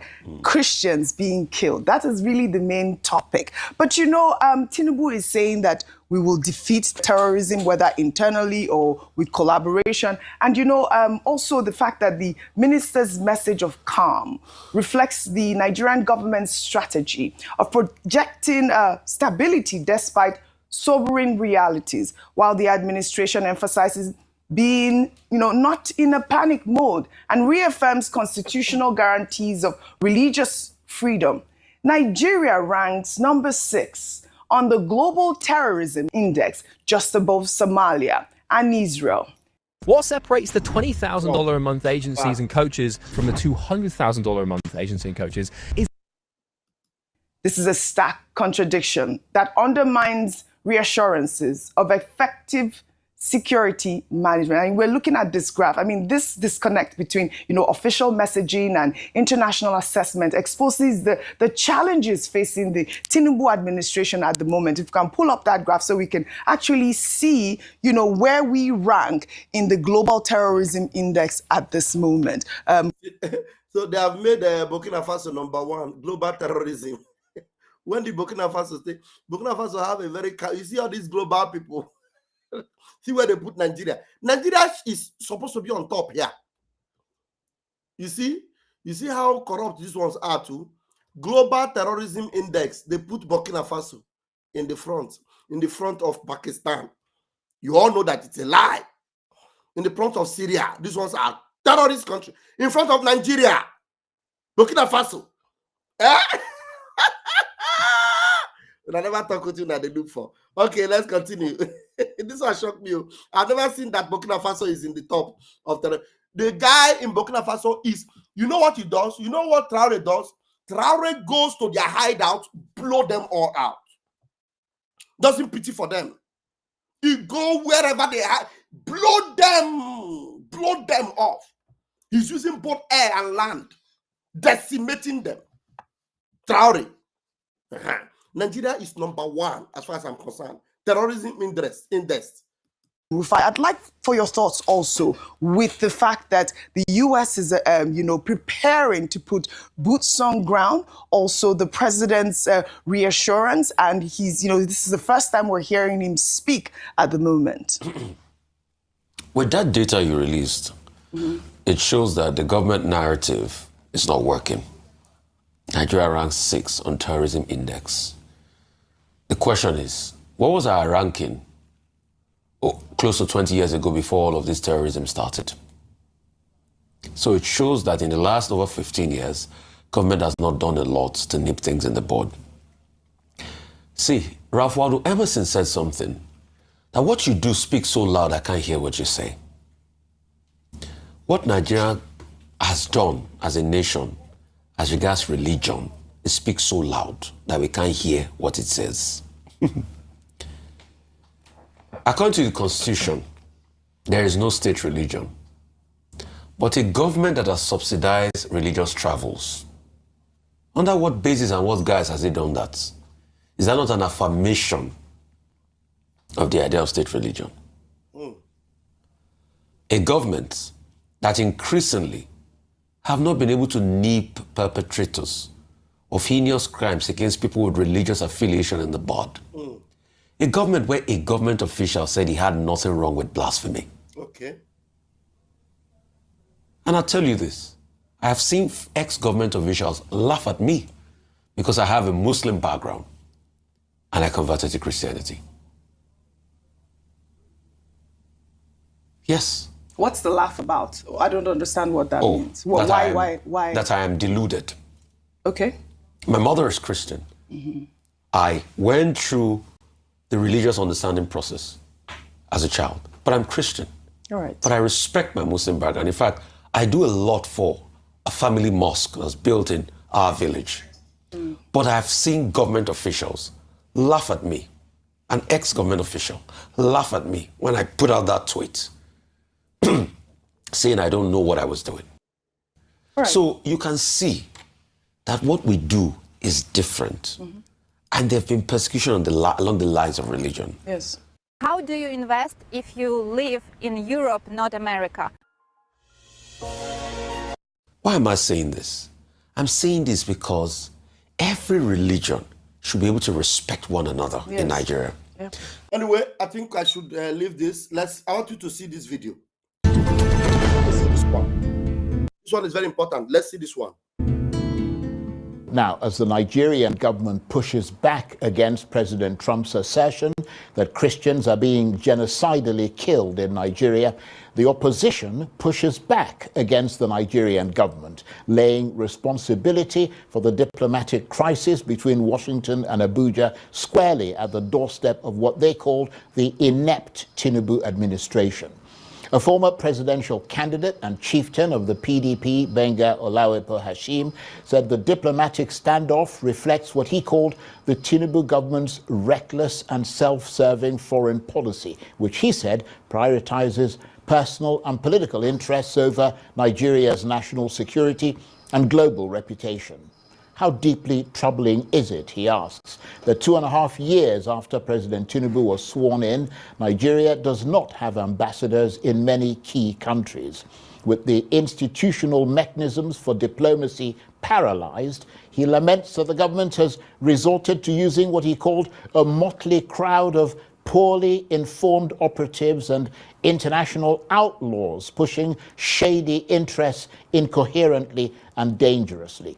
which categories of Nigerians need to die in staggering numbers before the government acknowledges the evidence of complicity and failure to protect its citizens?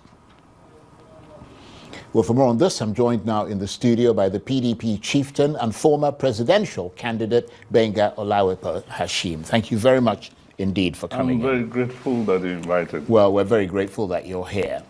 How big a deal is this row with Donald Trump? What are your concerns about it? To start with, Nigerians ordinarily don't like foreign intervention. And that was why early in the independence days, when the British Anglo Defence Pact with Nigeria was suggested, students all over the campuses were the first to be on the streets to protect against it. And I came from that student tradition of student leadership. So ordinarily, as Nigerians, we don't like foreign intervention. Now, but this is not the major point here.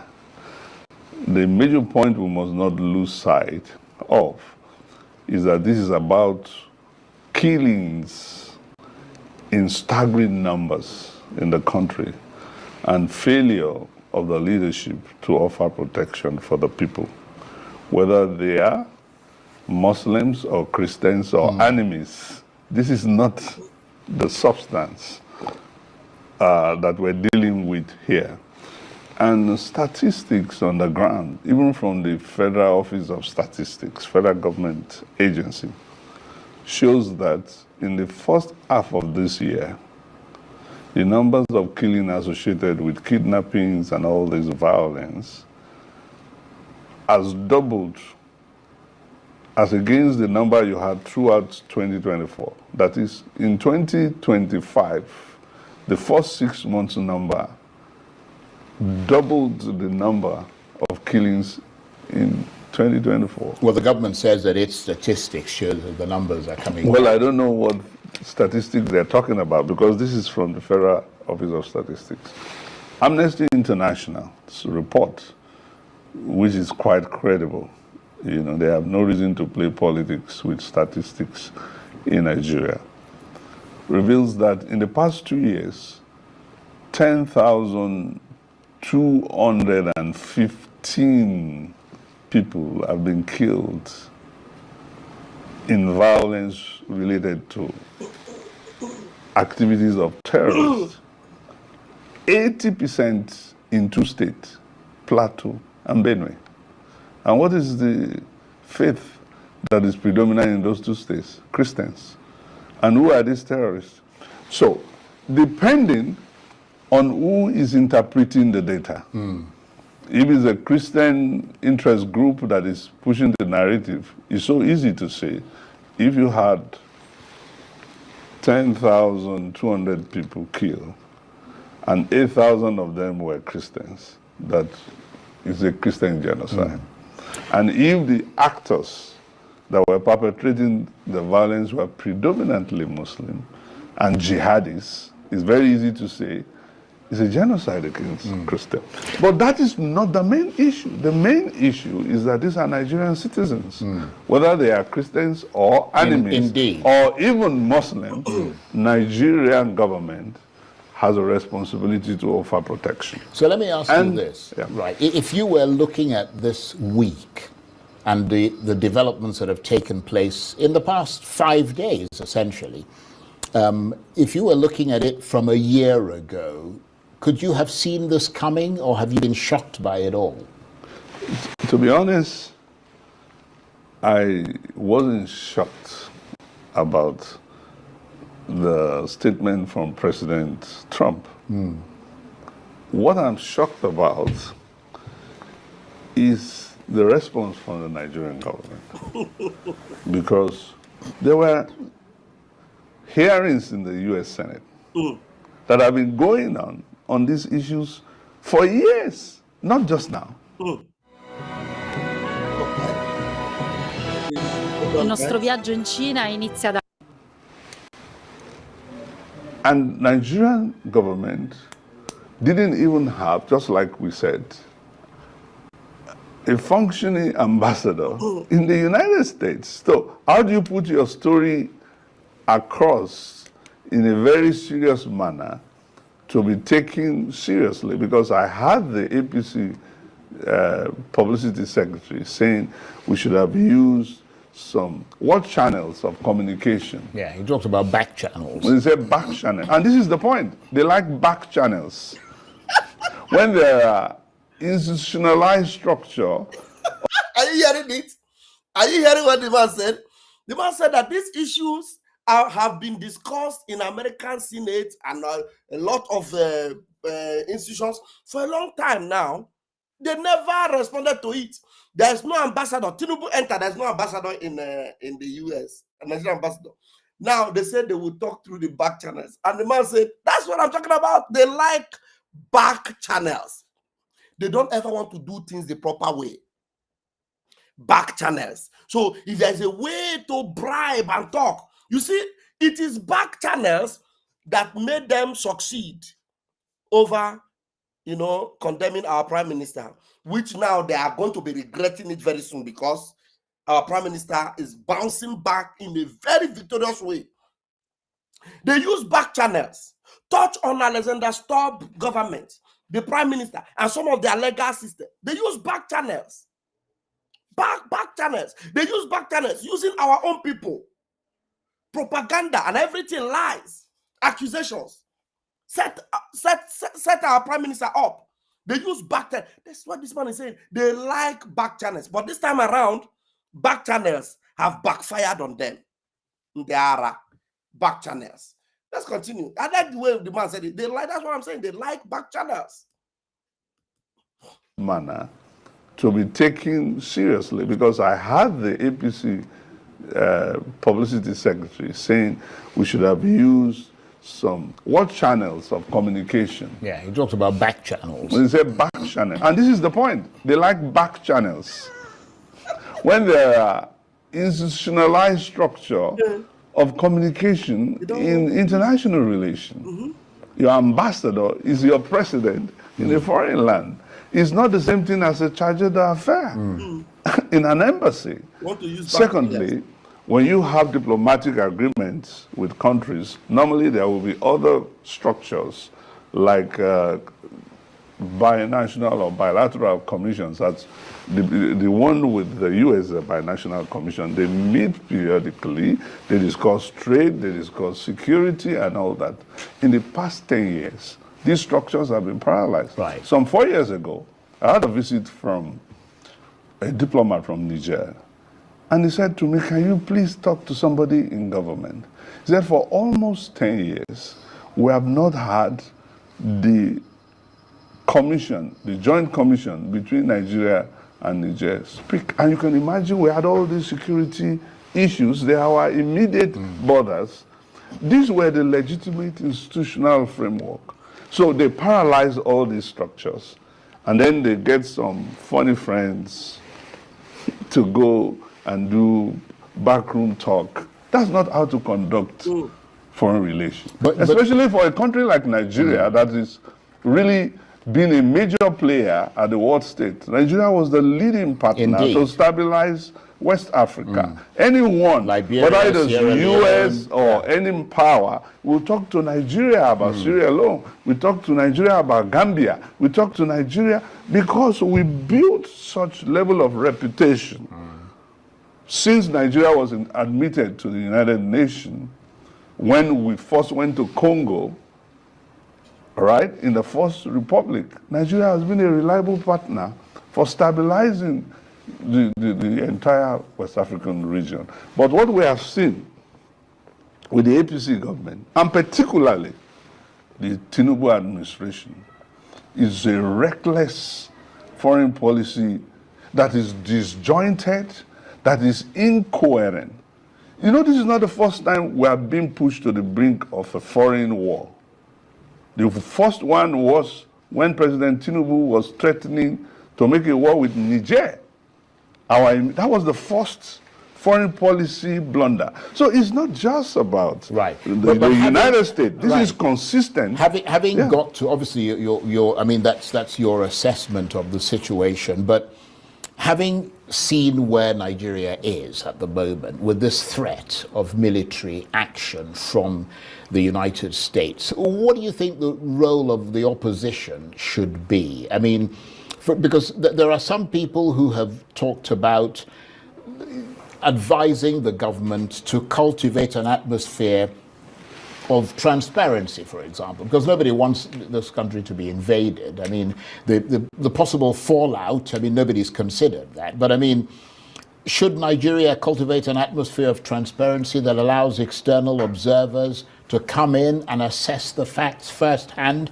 And perhaps that should include inviting assessments by multilateral partners like the UN or the African Union, and giving greater access to journalists, you know, CSOs, independent researchers, and so on. Is that a potentially good way forward so that people can actually be armed with the real facts here? Well, there is no controversy about the facts.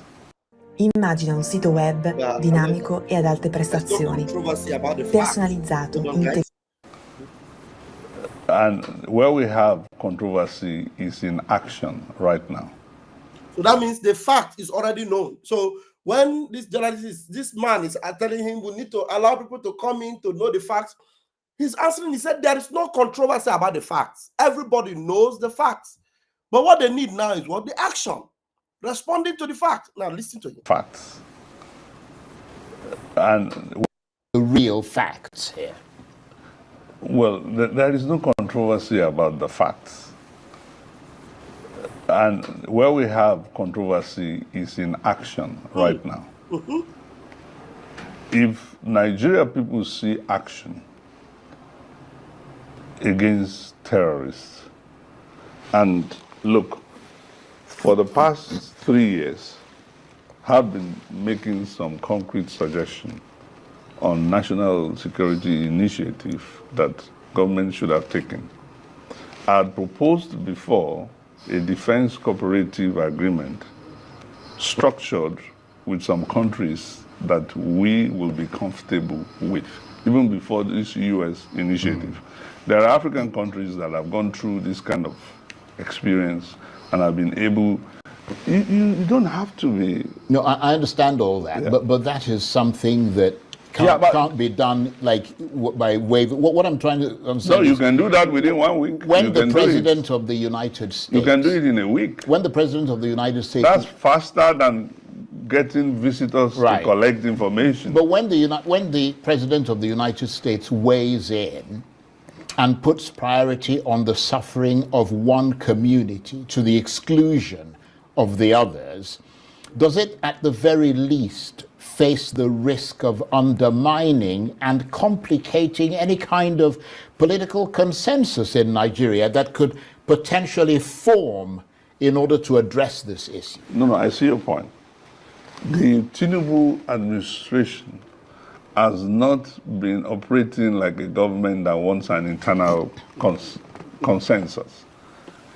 Their program was to eliminate the opposition from PDP to Labour Party, get everybody through blackmail and intimidation to be in APC. You cannot have a consensus when you are eliminating the opposition. So let me get this. Let me get this straight. You're happy to throw the president under the bus at the moment, given how, according to you, he himself.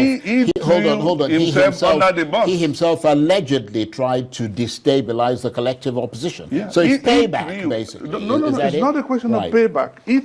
Let me tell you something. As long as you rupture the consensus that has stabilized democracy, then you get chaos and anarchy. Okay. It's not for accident that we have not had this instability for a long time. It's because we all, at some point in time, as political leaders in Nigeria, subscribed to a consensus on how our country will be governed, multi-party democracy. Do you detect a political opportunity here for the opposition? Anyway, I think that's enough of discourse there. We need to move on. Let me show you a video. Let me show you a video of a whistleblower already screaming out that the man that has been shouting at the top of his voice, the pastor, also sleep now, has been kidnapped. You know, if this is true, we really need to raise an alarm. Honestly, if this is true, believe me, we need to raise an alarm because we must protect this pastor Ezekiel. We must protect him. Let me see. Where am I here? Let me get myself here and let's go. Please, let's listen to this man that is blowing this whistle right here. All the sponsors of this wicked radical Fulanis, get ready. Because I go touch you now one after the other. And I be talking. They go punish now. I be like, who they feel now? I say hand, he go touch you now. I myself, like I said, I've called Ezekiel, Reverend Ezekiel Dashomon, just if I'm making this video, to confirm his number is not going. Since yesterday, his number. Reverend Ezekiel Dashomon has been kidnapped. Since yesterday night, since 3 a.m., I've been awake. And I was supposed to sleep now. In the morning, since around 8, because my daughter, she does ice skating, so I took her for our skating academy. We just got home. I was supposed to sleep, and I heard the news that Reverend Ezekiel Dashomon has been kidnapped. It was yesterday I published it here that a notice has been given by the Islamic, society or authority, whatever, that in the next 7 days, Ezekiel Dashomon must be kidnapped. Yesterday I published it. Today, Reverend Ezekiel Dashomon is kidnapped. I want to send a message to our Muslim brother. The kind message I want to send to you is not the one who wear cap like Pastor Gentleman. No. My wear like this first. Hey, see. You know what I want you guys to understand there? The era you guys think, that what you have, you only have Muslim jihadists. It has passed. So this era, you guys are. You are so dumb that you have to think that the way you have been eating others, kidnapping others, and go scot-free, you will do it to Ezekiel Dashomon, nothing will happen. This message is to the Muslim, Sultan of Sokoto, to all those sponsors of this Fulani, radical Fulanis. This message to you guys. The era you think you attack the Christian, go scot-free. That era has passed. Expect it back in return. You don't understand? Yes, expect it back in return. If you are not foolish, I think that we just made a video not up to 2 weeks. He said something. What did he say? If they kidnap me, don't bring ransom. He said, let they kidnap me, that my blood will speak. Only that video alone, he caught attention of Trump. They are already planning. As foolishly, stupidly, you rush and kidnap him. And you guys think nothing will happen. Sultan Sokoto, get ready. All the sponsors of this wicked radical Fulanis, get ready. Because I go touch you now one after the other. And I be talking. Yes, sir. We go punish now. I be like, who they feel now?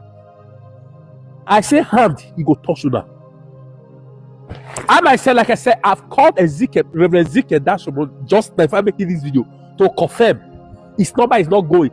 Since yesterday, his number has not been going according to my findings. And this is unlike him. Obviously, he has been kidnapped.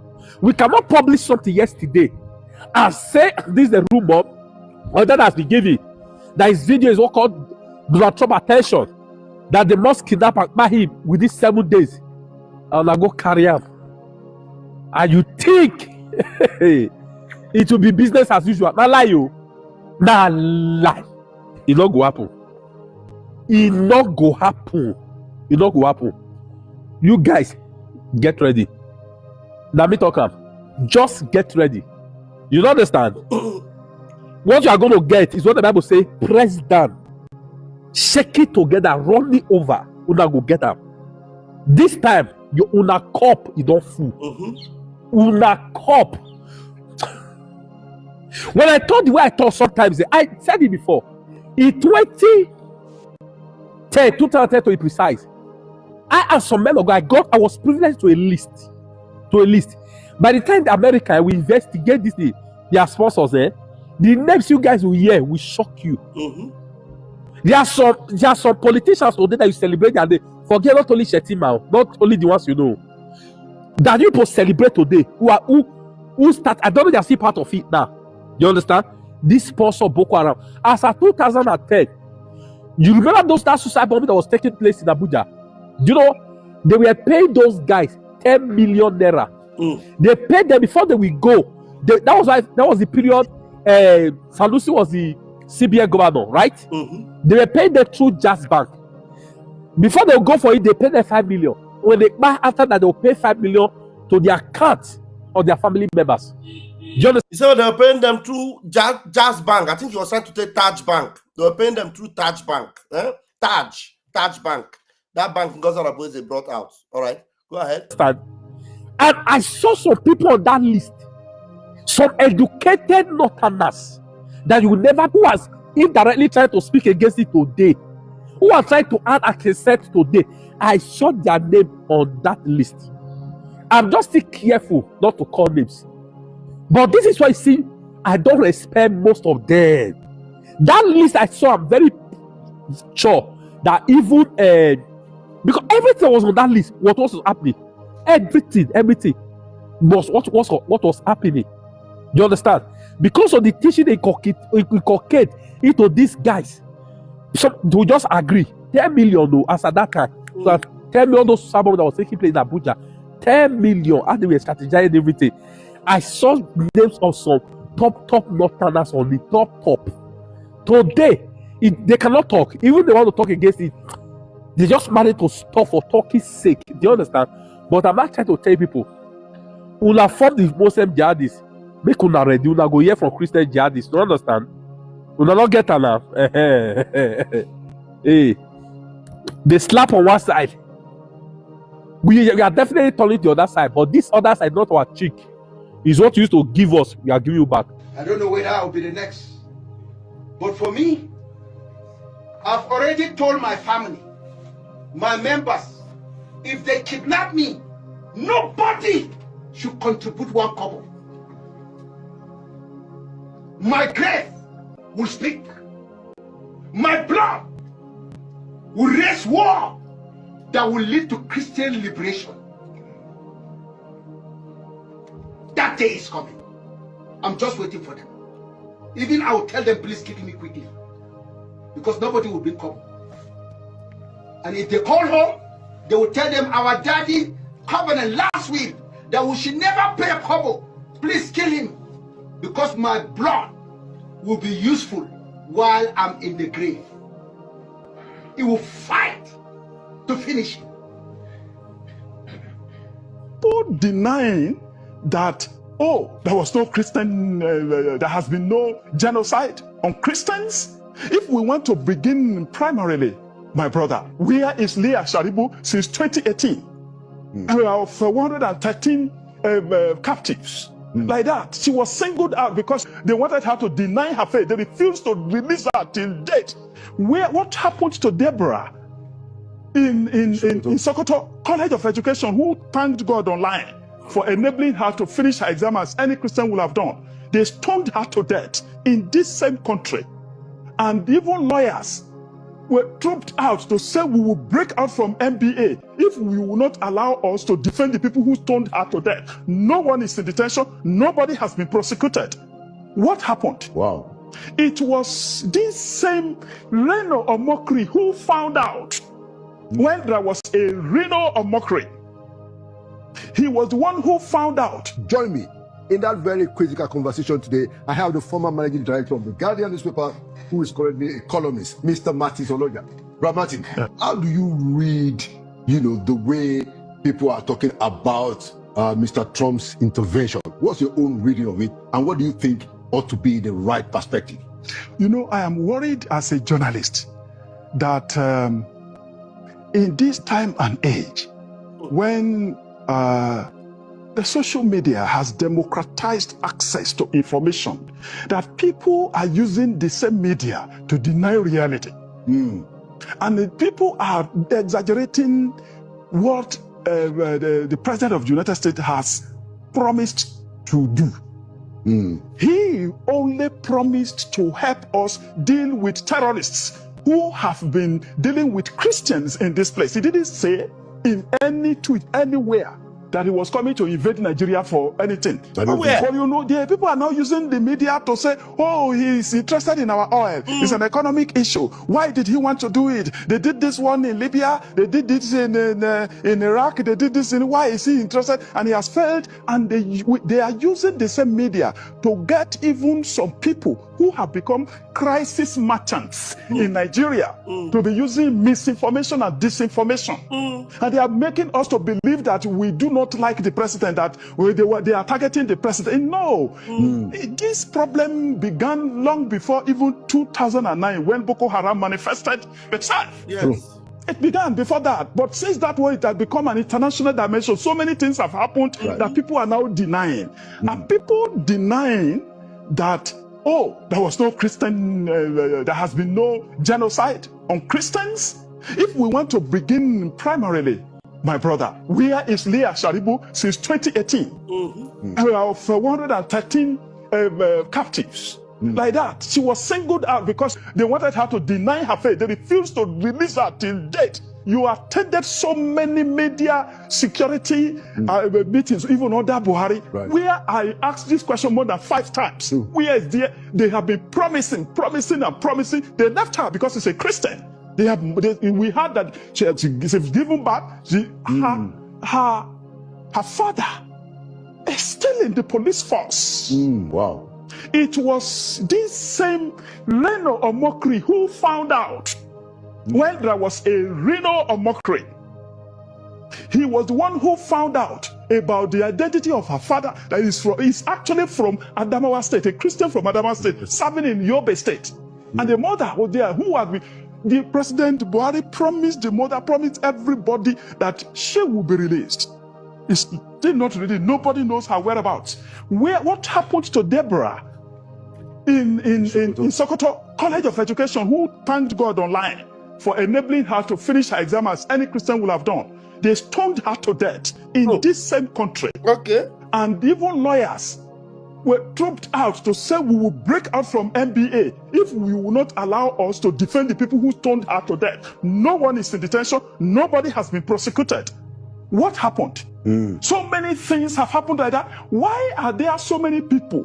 We want to deny that we do not have IDP camps. There are so many of them in this Abuja. So many of them in the places, 2 states that they have targeted, Benue and Plateau, Christian dominated. You know the place of Jos as the capital of Plateau State, even in Christendom here. You know that Benue State too is Christian dominated. Why do terrorists target Christians in that place? Why do they allow... What happened to all those people in IDP camps who occupied their natural habitat, the place God the Almighty gave them to live? Why can't they return? Who are the people occupying those places?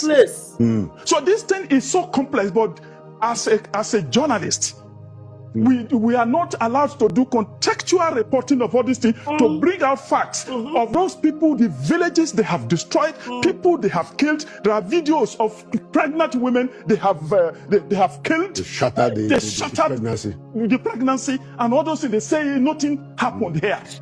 So these are issues. I think it's not about President Bola Ahmed Tinubu. He inherited all this problem. He began in earnest in 2009 when Boko Haram story became international. But since that time, a lot of things have happened. Then our armed forces, we know their capacity. But look at the budget of this 6.5 trillion, even in this year's budget, suddenly the defense budget takes the lion's share of our budget at a time. Over 12%. Yes, over 12%.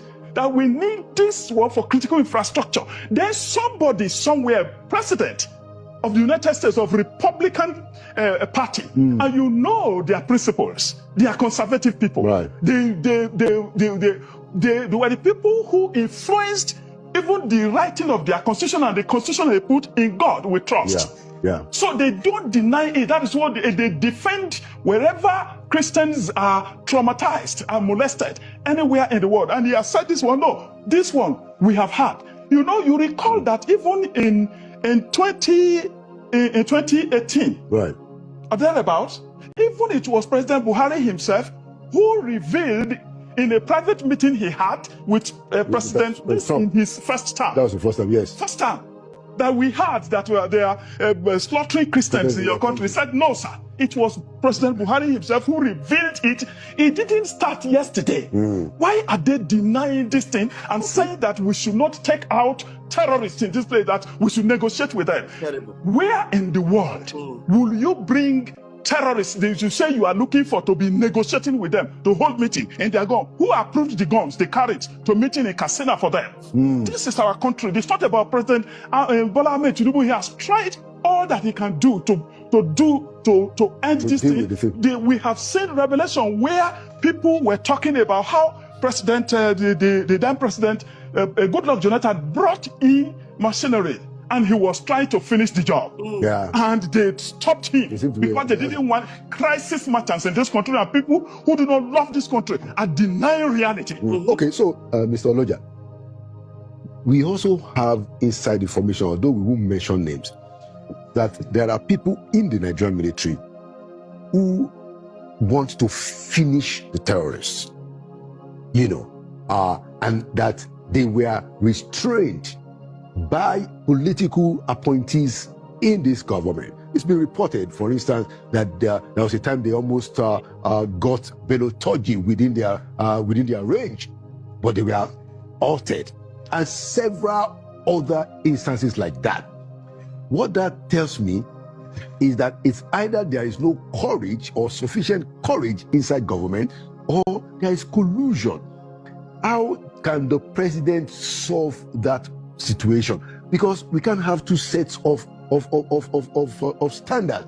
So we are saying in the media, we are saying through this medium that Mr. President should summon up courage. Yeah. Should have the political will to discern this fact that there are some people who do not want these crises to end. I call them, what others have called them, crisis merchants. I do not believe that we do not have capacity in the military to crush this. We have had this thing you are saying, that a particular security chief insisted that these people must be crushed, and that there's another superior person who is trying to protect a territory and a race. Yeah.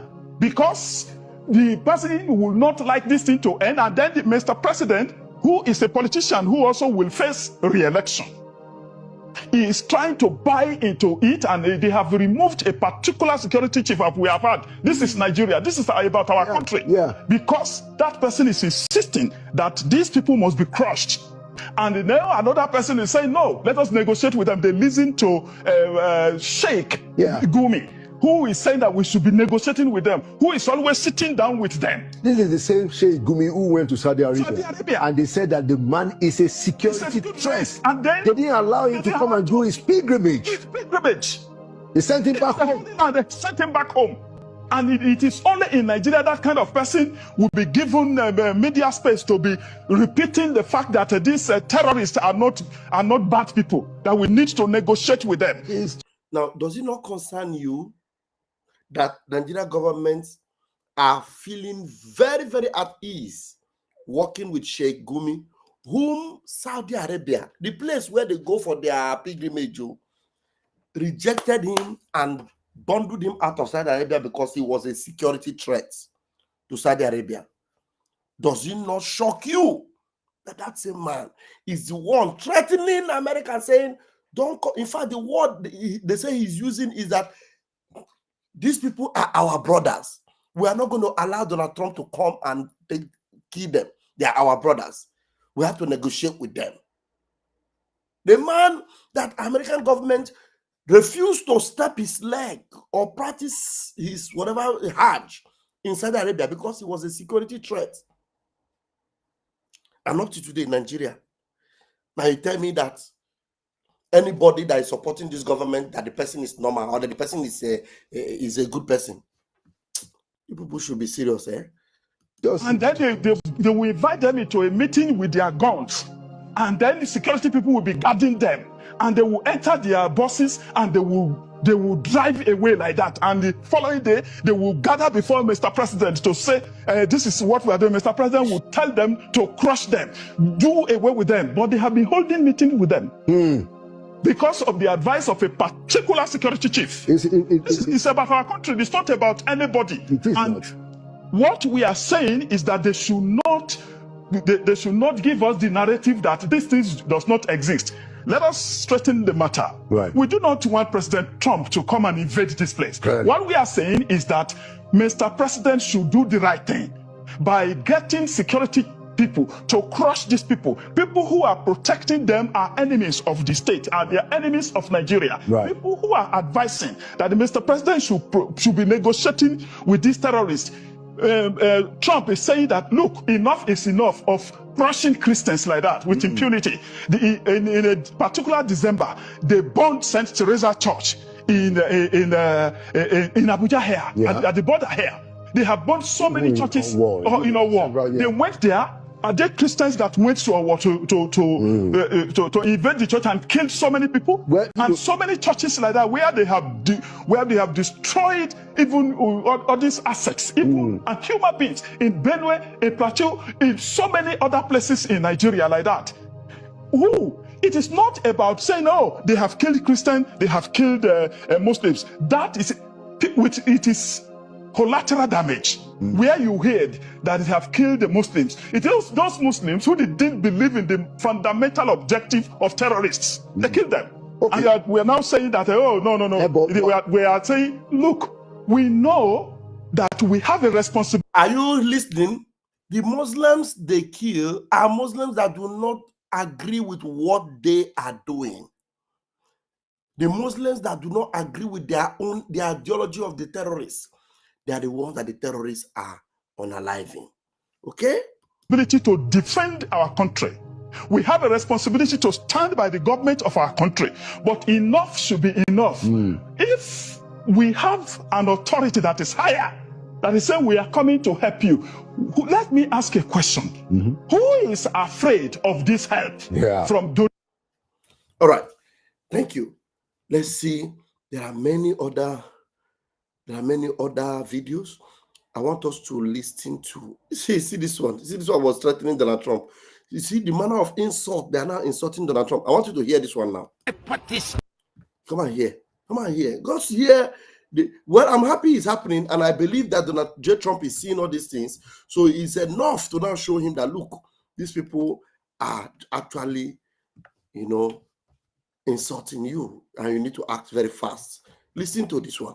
Ladies and gentlemen, my name is Comrade Mohammed Ali Ringim, an ex-security expert. Securing lives and properties is my area of specialization. I want to see this very moment to call upon His Excellency, the United States of America President, Mr. Donald Trump, my good friend, to please be aware that Nigeria, we are not suffering from religiosism, tribalism. We are not persecuting Christians. We are always living together with Christians and Buddhists, Sikhs, Hindus, Taos, Maos, Confucians, Baha'is, Rastas, Satanists, and Shantos. All these religious denominations, if they may be at Nigeria, we are living peaceably with them because we are suffering from humanitarianism. Mr. Donald Trump, let me be aware that Nigeria is not Vietnam. Nigeria is not Afghanistan. Nigeria is not Iraq. Nigeria is not Iran. Nigeria is not Venezuela. If you attempt to encourage and make aggression and send your armed forces to Nigeria to wage war, it's an unscrupulousness. But be aware that our mosquitoes, they are waiting for your soldiers to bite them and infect them with malaria fever to die instantly. And more so, I heard he's threatening Donald Trump with mosquito.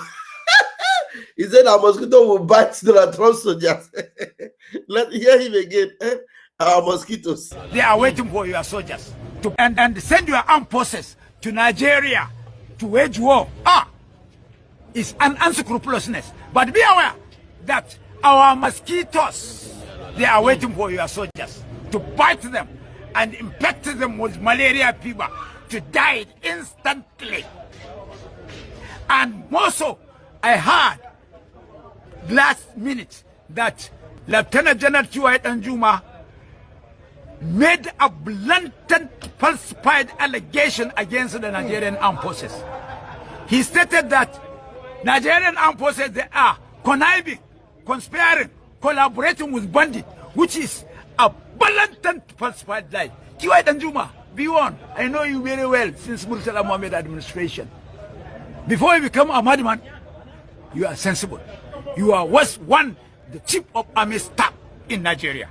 But for you to accuse our armed forces, more especially the soldiers and our security agencies, for conniving and working together with bandits, is a blatant falsified lies. And if you are among the people that are instigating United States of America to come and wage war at Nigeria, when did United States say they will come and wage war at Nigeria? You see the narrative that you see the narrative they are facing. They know the truth though. They know that United States is not waging any war on Nigeria. United States is waging war on terrorism in Nigeria. United States of America to come and wage war at Nigeria. Black people, armed forces, they are gallant. They can fight you. Thank you. He said that. Anyway, that's I just take that as a joke. I just take that as a joke. I want us to hear. There are so many videos I have. I want us to hear what this video is very important. This one. Oh my God. Maybe we should hear it before we hear what do you call it? Randy Peter. Randy Peter's own. Did I share it? I did not share Randy Peter's own. Oh my goodness me. I didn't. Anyway, let's listen to this one. Maybe I'll go and look for Randy Peter. Randy Peter says something quite interesting, and I would like us to listen to it. But let's listen. I'm going to put the same question to you. Let's listen to this one. This man has been a witness to all these things from Kaduna many years ago, from 2002. He's giving you narrative of everything that has been happening so that you will understand that this thing has been long overdue. Now, let's go. As the representative of CAN, I'm going to put the same question to you. When you hear the term or the allegation of Christian genocide from the United States, President Trump, Ted Cruz, etc., what were your thoughts? And indeed, do you agree with them? Because you are running out of time, I will save you and just go to the basic. One, I've listened to the other speakers. I've listened to the arguments they bring. I am not speaking from research or whatever. I'm speaking as a victim. I'm speaking as the pastor who buried the almost 2,000 people in 2000 in Kaduna. Quote me, my name is Reverend Hayab. I'm speaking as the pastor who also did the mass burial of the over 300 people of the Miss World Beauty pageant on the 23rd of November 2002. I'm also the pastor who came out publicly to denounce the Danish cartoon in 2006, but it later leads to the death of Christians in Maiduguri and death of Christians in Bauchi. So I have been around and I think I know this story. Listening, we are coining it into the politics of America as if we are not in Nigeria. And someone is saying that Atletico was used. Sincerely speaking, there has been killings of Christians in northern Nigeria before even the advent of Boko Haram. I was in Kano. I just left Kano with 1 week, and the killing of the visit of Reabonke happened. People were caught. It's a different thing that you are shot to death. It's something else that you are caught to pieces, caught by the neck, caught hacked to death. I saw these cops. I had to run back. My pastor asked me, why did you come back? I said, no, I just left for Kaduna 1 week, and then I heard what happened to my people in places in Kano. I just came back. So it is something that has... Sorry, sir, if I may interrupt you. What year are we talking about? I'm taking you back to tell you that I was available when the Bonke crisis happened in Kanu. I was also there, not only there, but buried the mass people that were buried in 2000. I also buried the mass people that were buried in 2002. Then fast forward to 2006, I said I was the pastor who first came out to condemn the Danish cartoon because I knew what was going to follow. But despite that effort, Christians were killed in Maiduguri, Christians were killed in Bauchi for an offense they had no problem about. They knew nothing about. If I just move backward, what happened in 2002, many Christians in northern Nigeria, including Kaduna, don't even know the lady who wrote the article. But they ended up having their churches burned. They ended up having their pastors killed. They ended up having, precisely the Sunday before that violence, I had a guest preacher in my church, Reverend Nee preached in my church at Rahama English Baptist Church. You can Google it. I remember when you could Google that. And just a day after that, that man was burnt. His corpse was like that of a small baby. So when you put together all this, in Maiduguri in 2009, when Boko Haram started, they were never attacking Muslims. They actually went for the church because they said we are infidel. One among the early pastors that was killed was Pastor Oji. Pastor Oji was killed. When he saw he was going to die, he simply said, go and tell my brothers I die well.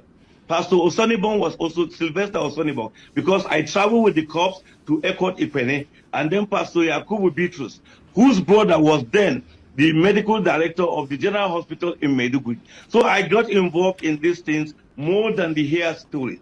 The Christian North have suffered killing. The Christian North have suffered so much in this thing that today culminates into genocide, as it has been called. So for anybody to say it does not exist and is bringing story of Boko Haram or recent happenings of bandits may not understand, because I followed the conversation. Nobody is saying that the Christian North was just killed in 2002 or they were just killed in 2019.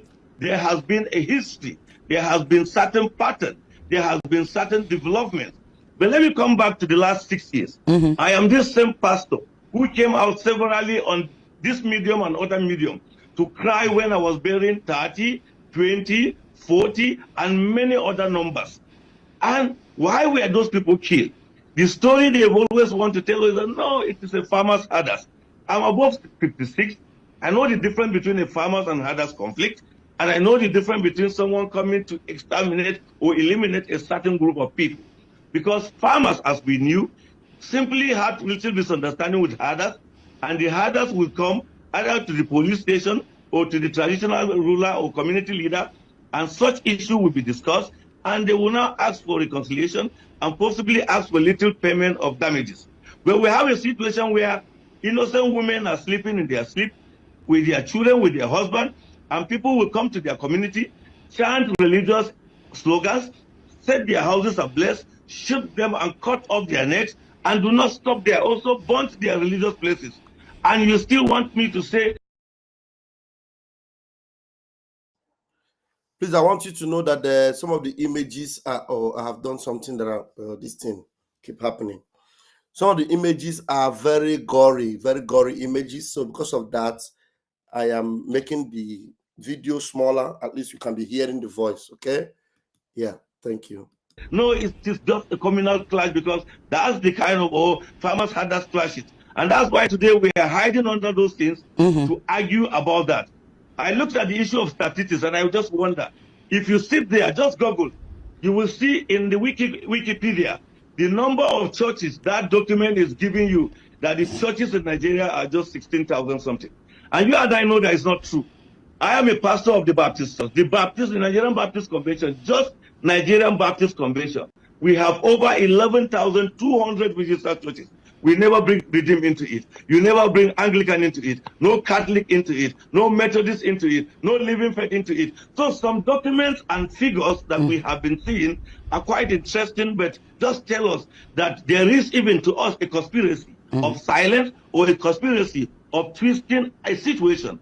I see what is happening and as an opportunity for us to stop the killing of our fellow citizens just because of their identity. All right.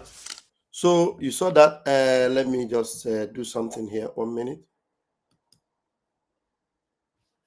Okay.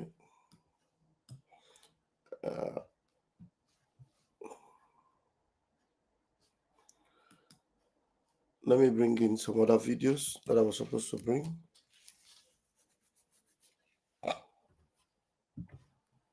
Okay. Let's see. Okay, I've seen the Peters, Randy Peters. Let's listen to Randy Peters. He has a lot to say here. Who was arrested? Okay, let's go.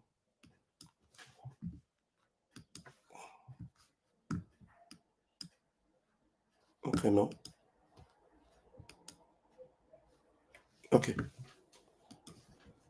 Remember the incidents that happened when Deborah Yakubu was killed in Sokoto State, Usman Danfolo? Yes, stoned to death. Who was arrested? How many people were prosecuted? Some northern leaders who put out a tweet had to delete it for fear of backlash. There is a problem with that kind of society.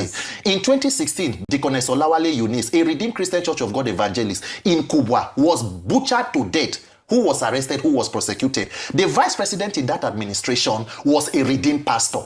What was done about it? And then if we talk about, Muslims being killed and Christians being killed, the fundamental question will be, who is carrying out the killing? Exactly. And then if we now agree, because what it seems now is like, it is more shameful. Our response is not that there are no killings. Is that, US, you are not even saying it as bad as it is. So Christians are being killed, Muslims are being killed. Now the question will be, if Christians are being killed, Muslims are being killed, who has a problem with coming in to take out the killers? Exactly. I think there should be a mutual agreement that, look, everybody is a victim of this issue, and then the terrorists themselves should be taken out. Who are the sponsors of terrorism? Who are the beneficiaries of terrorism? That's a big question. Because there is a track record. President Buhari, under President Jonathan, terrorists were almost confined to the forest. We had the infamous Sambisa forest. Today, under the APC government, terrorists are holding stakeholder meetings with security officials and government. So we have a situation where we have security and insecurity officials holding meetings, brandishing and giving arms, advice. and giving advice on how it should be ran. President Buhari took out $1 billion from excess crude account and invested in insecurity. Somehow it exploded. When it was under Jonathan, where the President Tinubu now called on the competence of President Jonathan and asked him to resign, insecurity was almost localized within the northeastern region. Under the APC, the military is in active service across 36 states and the FCT. So right now, as it is, the question will be, what exactly is being done? And then you come as a president under this kind of administration, you outsource issues of defense to the National Security Advisor, and guess what? The president is chairing the Ministry of Petroleum. In a country where the last time President Tinubu traveled on a vacation, more than 100 persons were killed in a space of 2 days. That president is heading Ministry of Petroleum and not Defense as Commander-in-Chief of the Armed Forces. So when you see this level of mischief across board, people are being killed, bandits will hold peace deal, the next day they are also carrying out attacks. It calls to question the capacity of the government to protect its people. Okay. So the same question that President Tinubu asked the Goodluck Jonathan administration should be thrown to him. Has the APC-led federal government lost the capacity to protect Nigerians? If so, then they should take the advice they give to the administration. But if not, please heed the advice of Mr. President Donald Trump and move very quickly to end this killing. Okay, let's get back to you, Peter. Anti-roots. I think it was the late Sani Abacha who said when insecurity lasts beyond 24 hours, then there should be the hand of government in it. Yes. The former Nigerian Minister for Defense, our first Minister for Defense, T.Y. Danjuma, stood on a platform in Taraba and made a bold statement. He said the military, they are not neutral. They collude with the terrorists. A Minister for Defense. What was the investigation? Let me play it though. Sometimes these videos, we have them. Let me show you. They collude. They collude. That was what Theophilus Danjuma said. Now listen to him. Listen to Theophilus Danjuma. There's an attempt at ethnic cleansing in this state and of course in all the riverine states of Nigeria.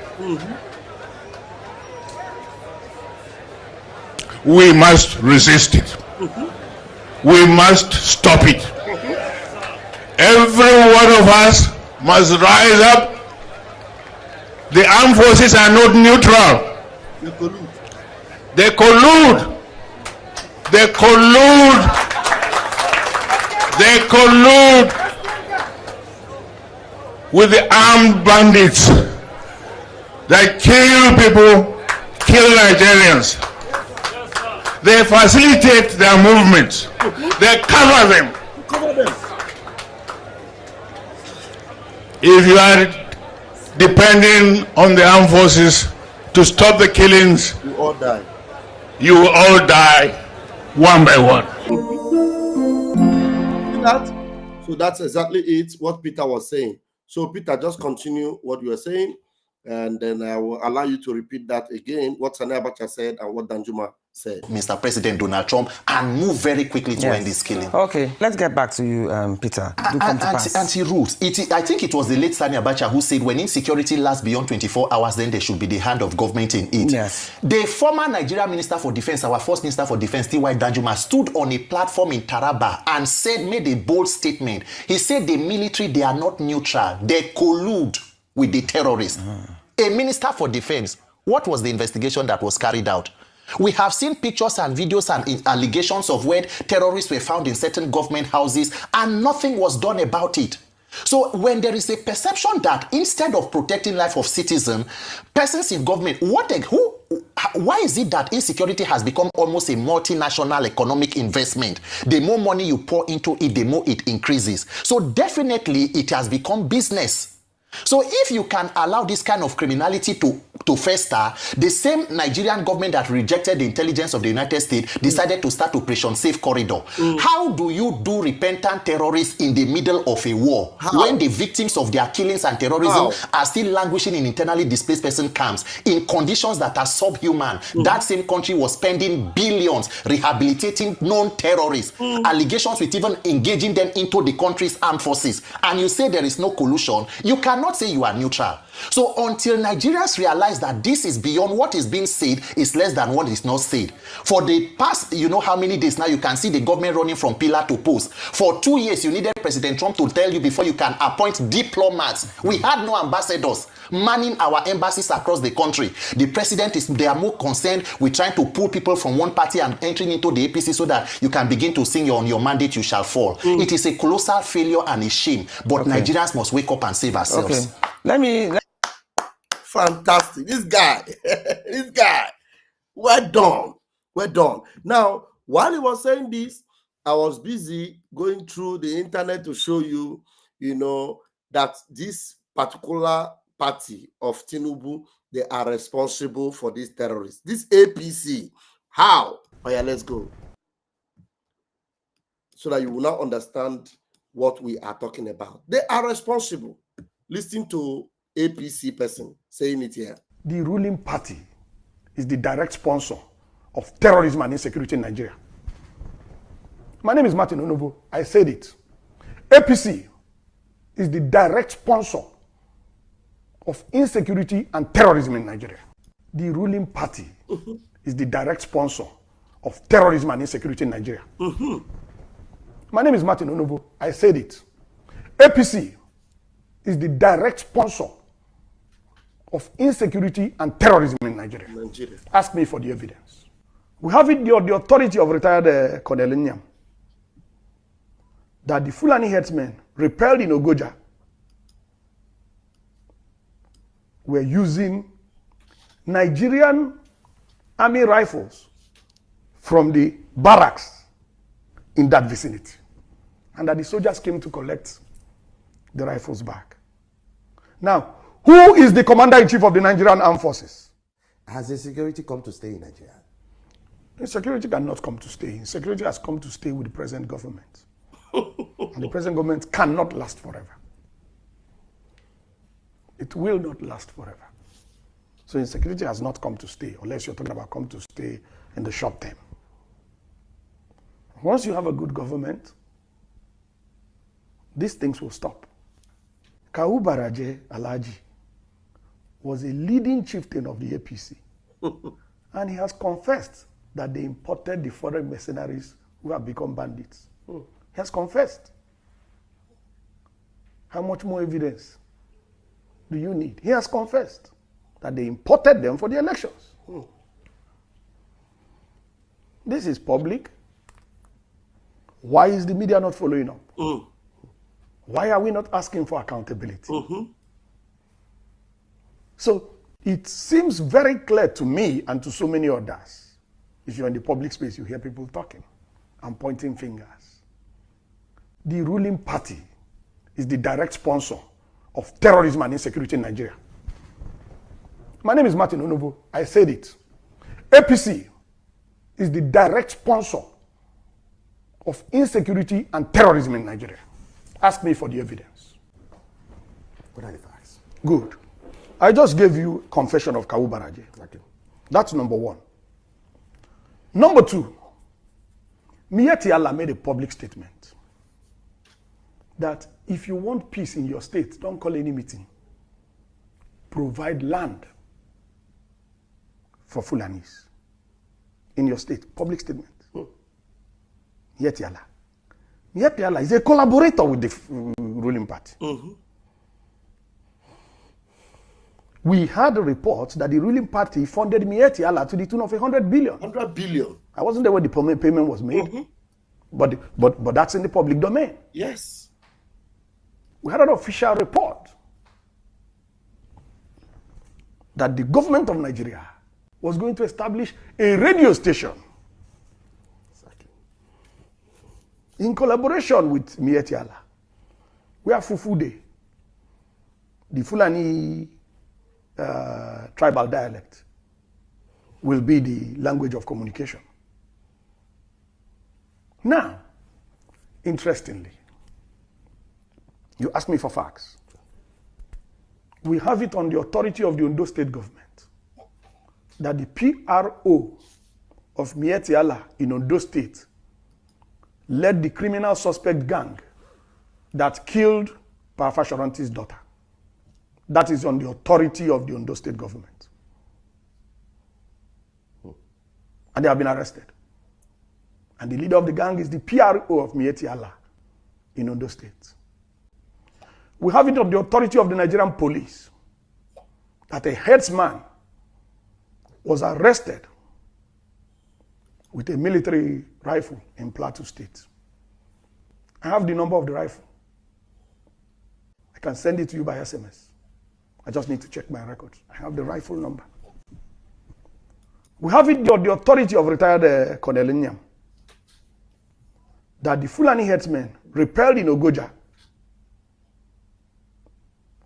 were using Nigerian army rifles from the barracks in that vicinity, and that the soldiers came to collect the rifles back.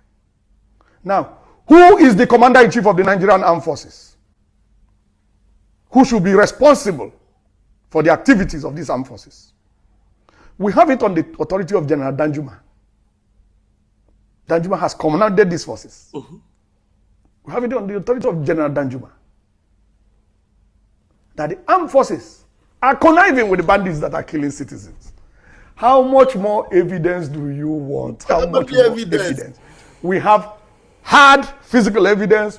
We have testimonies from relevant authorities.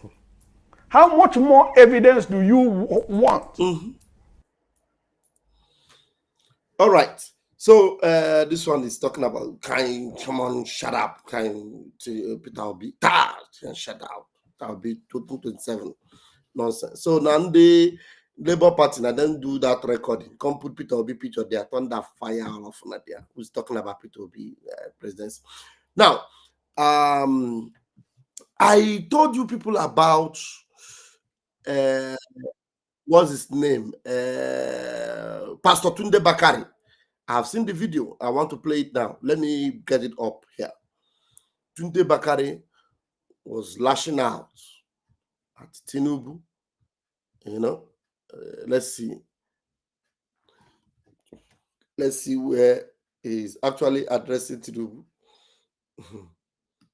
Maybe when Tinubu will talk now, he will come back and retract. You know, it's Afonja pastor. That's the way they behave. Afonja. Nigerian national. Shut up. Shameless people. Now, let's listen to him. I think it's enough like that. The picture is enough like that. Nigerians must hear this. Just listen. The center of this political banditry is the motor park brand of politics nurtured by the old brigade politicians, and in recent times by President Bola Ahmed Tinubu. Motor Park brand of Kiyoborea. Let's go back again. Listen. Nigerians must hear this. Just listen. The center of this political banditry is the Motor Park brand of politics, nurtured by the old brigade politicians, and in recent times by President Bola Ahmed Tinubu. Okay. Mr. President, it is through your influence that the Nigerian National Assembly has become a haven for legislative rascality. Okay.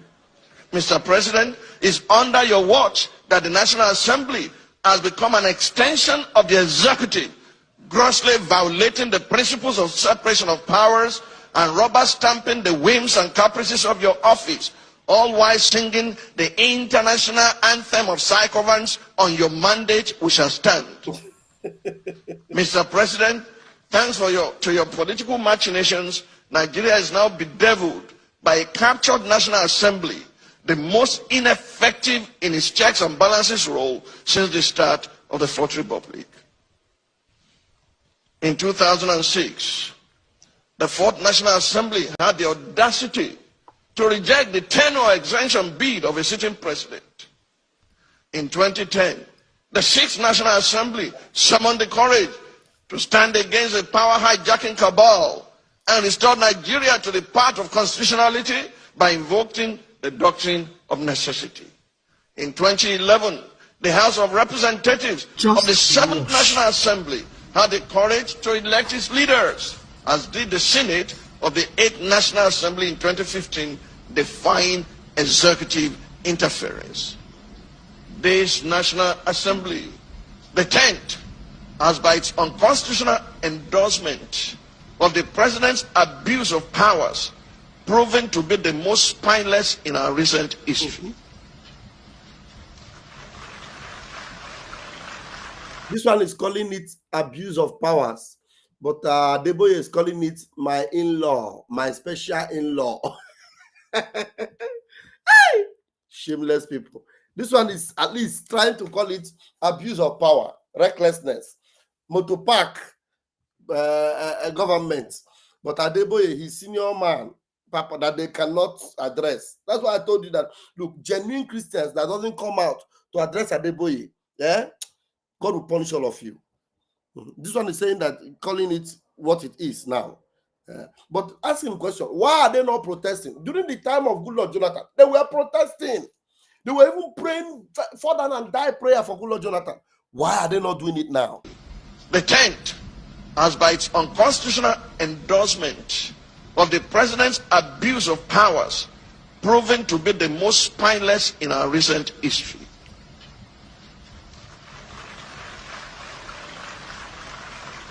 Through its actions and inactions, the National Assembly has in effect become the 48th member of the President's cabinet.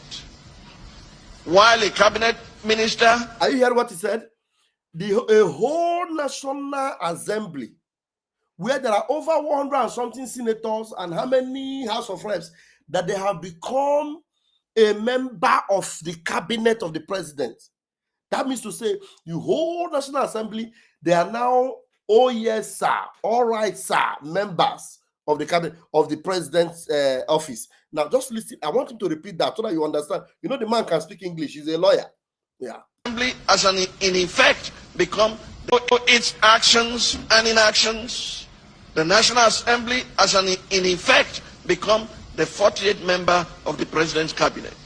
The 48, they have become the 48th member of the President's cabinet. You know, when you are in the President's cabinet, you have no option. Anything the President say is what you will do. So a whole National Assembly, they are now inside the pocket of Tinubu.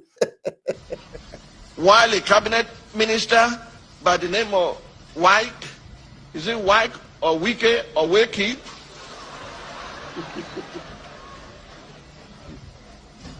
Why a cabinet minister has more or less become a third-time state governor in Rivers State, pampered by the indulgences of the President. Okay. Recent events have made it clear to Nigerians that at this assembly being placed in 2006, when the third-term agenda was proposed, our democracy would have since morphed into one of Africa's lamentable tales of sit-tight dictatorship.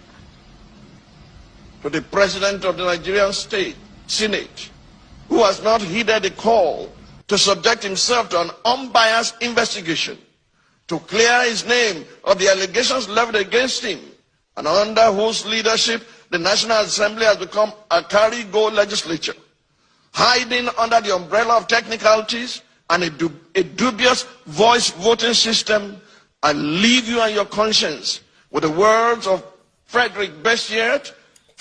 So, what did he say? I leave you and your conscience. Is that what he said? I want him to repeat that again. I leave you what? Oh my God. These are a bunch of hypocrites. No, listen to him. The Assembly has become a carry-go legislature, hiding under the umbrella of technicalities and a dubious voice voting system. I leave you and your conscience with the words of Frederick Bessiert, former deputy of the French National Assembly.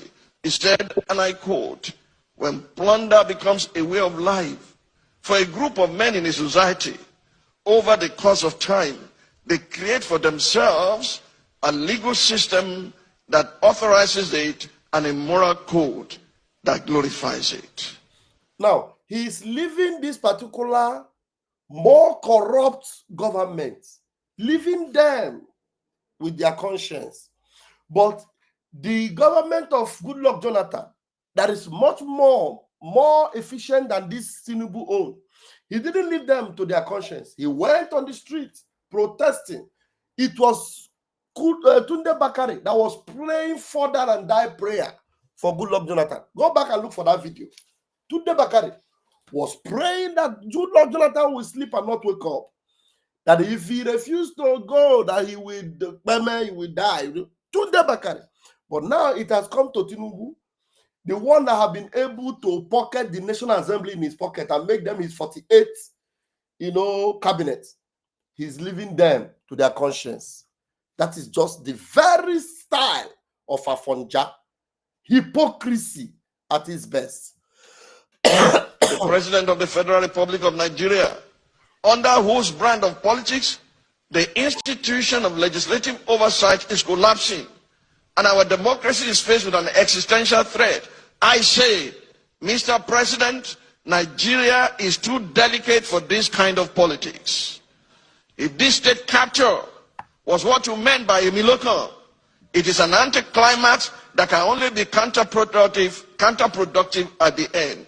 He said, if this state capture is what you meant by Emiloko, my friend, gather your church members, go to that same place you protested against Goodluck Jonathan. Go there and do it, because if you don't do it, the hottest part of hell will be reserved for you, because you are just an evil man. Everything you are saying now is just nonsense, rhetorics. It will not do anything. In fact, it will not even cross the roof. In fact, Tinubu will just look at you and say, my brother, tomorrow you have gone to greet him at Aso Rock. Shameless devils in the name of Christians. Dara. If this state capture was what you meant by Emiloko, it is an anticlimax that can only be counterproductive at the end. I urge you, Mr. President, to think deeply and reflect on these words. No man is wise enough, nor good enough to be trusted with unlimited power. Mr. President, please stop playing God. Stop playing God. That's all we have to say. Advice. But he come to Jonathan. He bro Sisi, bro Ewe, bro everything. Got protest, mad people everywhere. That's just mad. Look at the protest. Look at where they are protesting with a Nigerian flag. This one is Ezazaki. Ezazaki is protesting against Trump. Remember, Ezazaki is working for Iran. Yeah. Ezazaki is protesting. Even ECOWAS is supporting Tinubu. Tinubu have also put ECOWAS in his pocket. ECOWAS. This one, his name is Honorable Yusuf Tuga. He's saying, congratulations. Thank you, ECOWAS, for standing in solidarity with Nigeria. They are looking for people to stand in solidarity with them. Mad set of people. Ndara. Look at this one. Oh. This was when Lai Mohammed was telling them that there was Christian genocide. This is Lai Mohammed. Do you want to hear him? Come and hear Lai Mohammed talk about genocide here during the time of Buhari. Now it is more than that time. Oh. Now they are looking for solidarity march. Listen to Lai Mohammed during Buhari time. But in the wake of a renewed onslaught by tireless military against Boko Haram and their ISWAP allies in recent times, the insurgents have apparently changed their strategy. They have started targeting Christians and Christian villages for a specific reason, which is to trigger a religious war and throw the nation into chaos.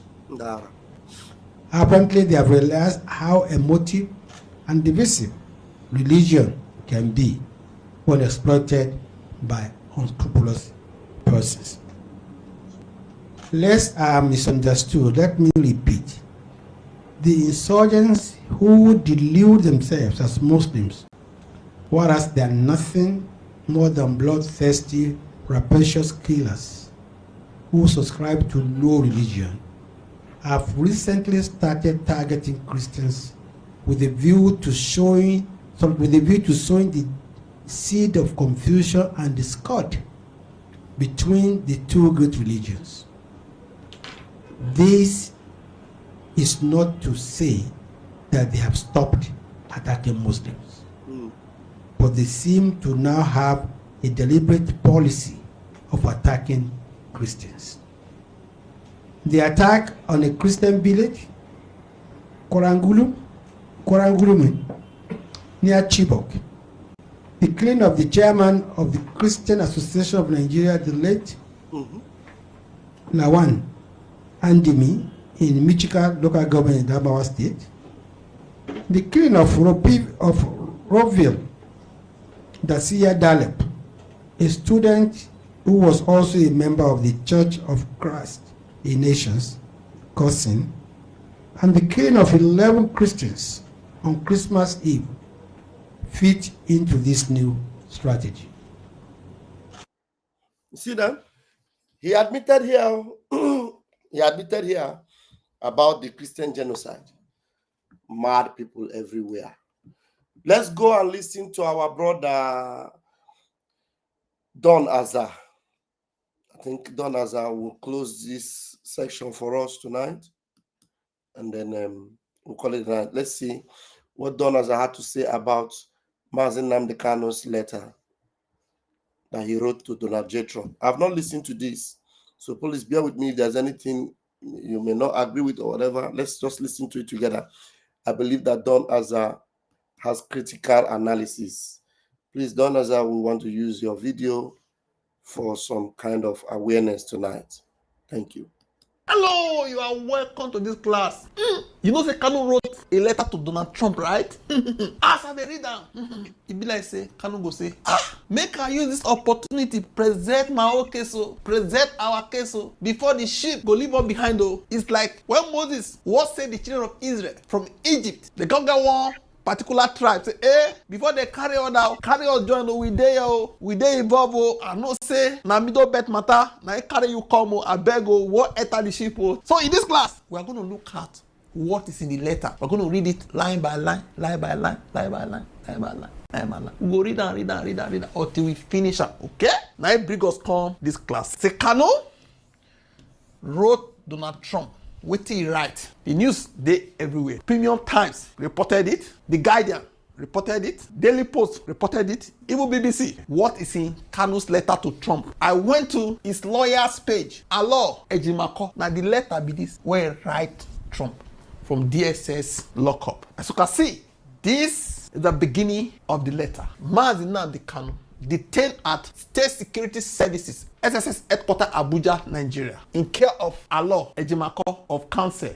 His lawyer's address, this is the date, this is Donald Trump's address, delivered through Embassy of the United States. Couple the address of the embassy. Okay? He write the letter via his lawyer. His lawyer called carrier give America embassy. Make una help Nnamdi Kanu send and go give Donald Trump. Say he get what he want tell him. Okay? This is the first part because the text they tiny. I not copy them, zoom them so that you and me will read them together. Okay, we will start with this one. Your Excellency, I extend warm greetings to you in the name of the Judeo-Christian faith and values we both hold dear. As a practicing Jew and a believer in the Judeo-Christian heritage that shaped Western civilization, I was honored to attend your campaign event in January 2020. So you can see your bold declaration on October 31st, 2025 that the United States is prepared to act militarily, accord aid if Nigeria fails to protect its Christian population has ignited hope in the hearts of millions who have been abandoned by the world. He first praise them. Okay, you have seen the truth. First time, where can they agree with somebody? Christians in Nigeria face an existential threat. I write to you now to reveal that this genocide is not confined to the north. As I said, we all enter the same ship where the Middle Belt people go enter, escape, get the point now. It has metastasized into the Igbo heartland where Judeo-Christians are being systematically exterminated under the guise of counter-terrorism. I don't finish that part. This is another one. We'll go read this one. That is the one that follow the first one. I am Mazi Nnamdi Ukukanu, leader of the indigenous people of Biafra, IPOB, a peaceful, non-violent civil rights movement rooted in Judeo-Christian principles. Since 2015, I have survived 4 documented assassination attempts by the Nigerian state. On the 20th June 2021, I was forcibly adopted from Kenya that violated Kenya and international law as condemned by Kenya High Court ruling, petition number this of 2021. Despite this ruling, I was illegally transported to Nigeria and thrown into solitary detention in Abuja without a valid substitute charge and for the sole crime of defending my people's right to life, faith, and self-determination under international law. On October 13th, 2022, the Court of Appeal in Abuja with this number discharged and acquitted me of all charges, ruling that my rendition was illegal and unconstitutional. We'll go to the next part. Ruling that my rendition was illegal or constitutional and a gross violation of international law. The court ordered my immediate and unconditional release, yet I remain in solitary detention over 1,596 days since my adoption. It tell the story which it don't go through. The Nigerian government defied its own judiciary, refusing to release me as ordered. I was never released. So there was no rearrest, only continued unlawful imprisonment in blatant violation of constitutionally protected double jeopardy, safeguards under section 36(9) of the 1999 Constitution and Article 7(2) of the Africa Charter. The UN Working Group on Arbitrary Detention, opinion about this, declared my continued imprisonment arbitrarily, unlawful, and politically motivated. This is not justice. This is state capture of the rule of law to silence a Judeo-Christian voice. A hidden genocide against Judeo-Christians in eastern Nigeria. The same extremist-backed forces you have condemned in the north, Boko Haram, ISWAP, and Fulani militias, operate with state companies in the southeast and Igbo-speaking territories of Benue, Kogi, and Delta. But here, the Nigerian military itself is the primary perpetrator, shaded by false narrative that blames victims. These atrocities are irrefutably documented. He called a list them. Ukpo Biafra Heroes Day Massacre, 30th May 2016. Amnesty International, 2016, they reported at least 150 peaceful Christian worshippers killed, bodies dumped in rivers. UN Special Rapporteur Agnes Callamard, she said this, security forces opened fire on demonstrators at St. Edmund's Catholic Church. At least 60 killed, over 70 injured. Inter-Society 260 field report, another group, true death toll exceeds 900. With mass graves across the church area near Onitsha. This was not a clash, it was a massacre of worshippers commiserating their falling. Number 2, National High School Aba Massacre, 9th February 2016. Amnesty International, they thought say 22 killed on site, 13 bodies exhumed from a borrow pit near Aba Port Harcourt Road. UN Special Rapporteur Agnes Callamard, with this number, also said Biafra supporters gathering were fired upon by Nigeria soldiers. The third one where he write, Operation Patton Das, 1st, 12th, and 14th of September 2017. Amnesty International 2025. Now they drop this one. That is Amnesty International. A deadly reign of impunity. 150 plus killed in Umuahia and Afara Uku, home of IPOB leader Nnamdi Kanu. UN expert, paragraph 51, show evidence of use of lethal force, enforced disappearances, assassination attempt at that site unacknowledged by government. 4. Obigbo massacre, October 2020. Amnesty International, at least 30 civilians killed, including children, mass burials, rape used as weapon. A Christian town was punished for protesting police brutality. The next one, Port Harcourt, Igocha, Trump Solidarity Rally, 20th January, IPOB eyewitness accounts and local reports. Hundreds of Judo-Christian supporters gunned down by soldiers under Islamist sympathetic command. They came to celebrate your inauguration, Mr. Trump.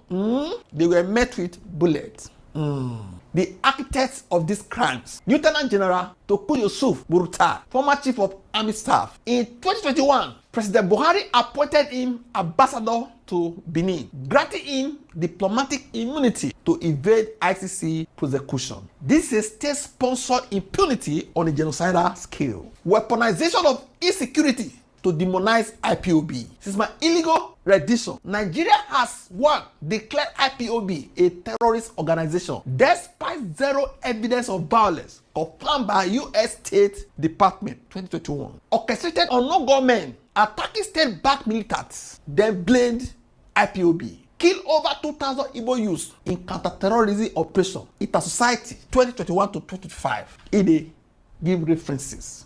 This is Rwanda's playbook. Create chaos, blame the victim, justify extermination.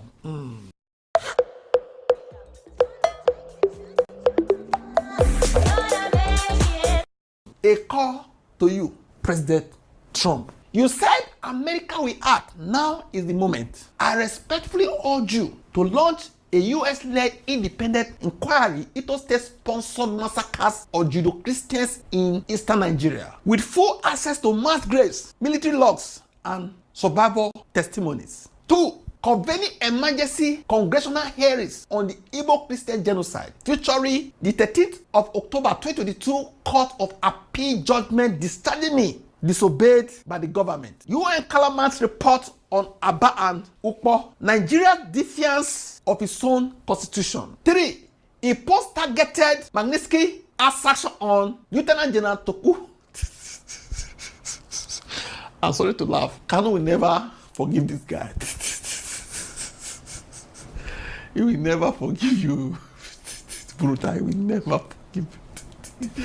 Lieutenant General Toku Burutai, ambassador to Benin. I don't know whether I see the ambassador to Benin. Current DSS Director General Yusuf Bichi is not the correct. Maybe he no know. No say they DSS custody. He no know these things. Southeast military commanders implicated in Obigbo. 4. Support an internationally supervised referendum on self-determination for the Igbo people. The only peaceful path to end this cycle of violence, as affirmed by the African Charter on Human and People's Rights, Article 20. This is the last part. In closing, Mr. President, history will judge us by what we do when genocide knocks. You have the power to stop a second Rwanda in Africa. One tweet, one session, one inquiry could save millions. I remain steadfast in peace, faith, and non-violence. Even from a prison cell, IPOB rejects every form of violence. We seek only justice, truth, and freedom. May the God of Abraham, Isaac, and Jacob, who delivered Israel from Pharaoh, grant you wisdom and courage to deliver his people once again. He called closer with deepest respect and urgent hope. He called Sana, Mazi, Nnamdi, Uku, Kanu, leader, indigenous people of Biafra, IPOB.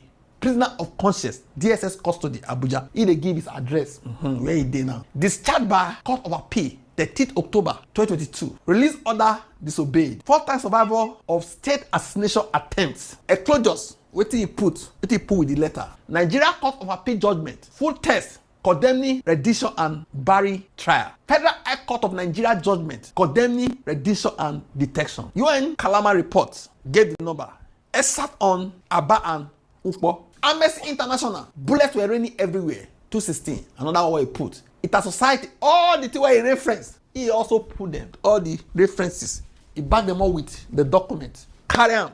I don't know how they do it. The lawyer go give US embassy a pan sent to Trump. What do you think? I don't get any comment. Now let her call read for this class. Whatever is your comment, drop it in the comment section. Don't forget to like, share, and subscribe.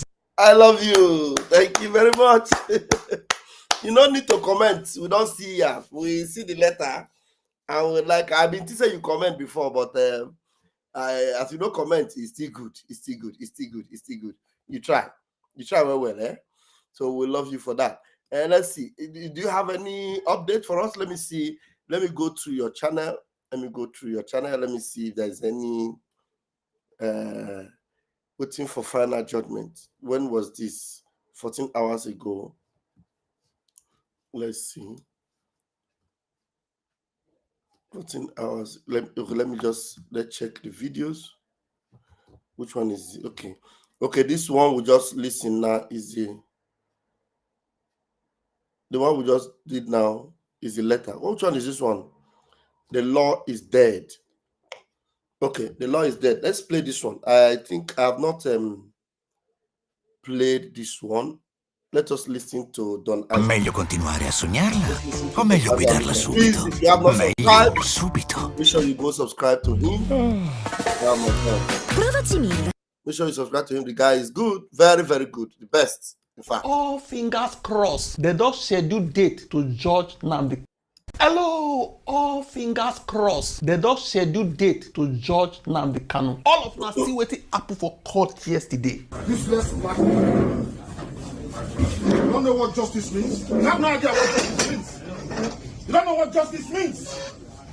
Useless black African people. You don't know the meaning of justice. Your constitution says you cannot try anybody unless the law is written. Show me the written law. Show me the written Show me the written law. I want to know the written law. Talk to me now. Show me the written law. Are you okay? Don't go close. Don't try that with me. Don't try it. Don't try it. Go ahead and say Don't try that rubbish. Don't try that rubbish. Useless people. You don't know law. You don't know law. Your own constitution you don't respect. Supreme Court judgment you don't respect. Then why are we in the court of law? Why are we in the court of law, I ask? Nonsense. You think Britain can ask you to jail me and you jail me? You are dreaming. Dreaming? You are dreaming. I'm telling you that you are dreaming. Dreaming? Nonsense. You don't see also to the extent that Joe Igbokwe talk say he's no longer sounding like a normal person. Now only that laugh I go laugh.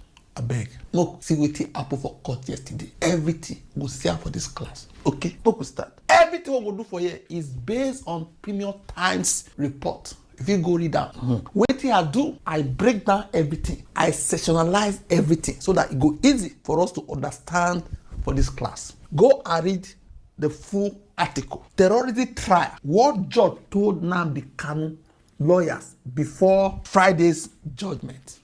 Okay, everything is based on this.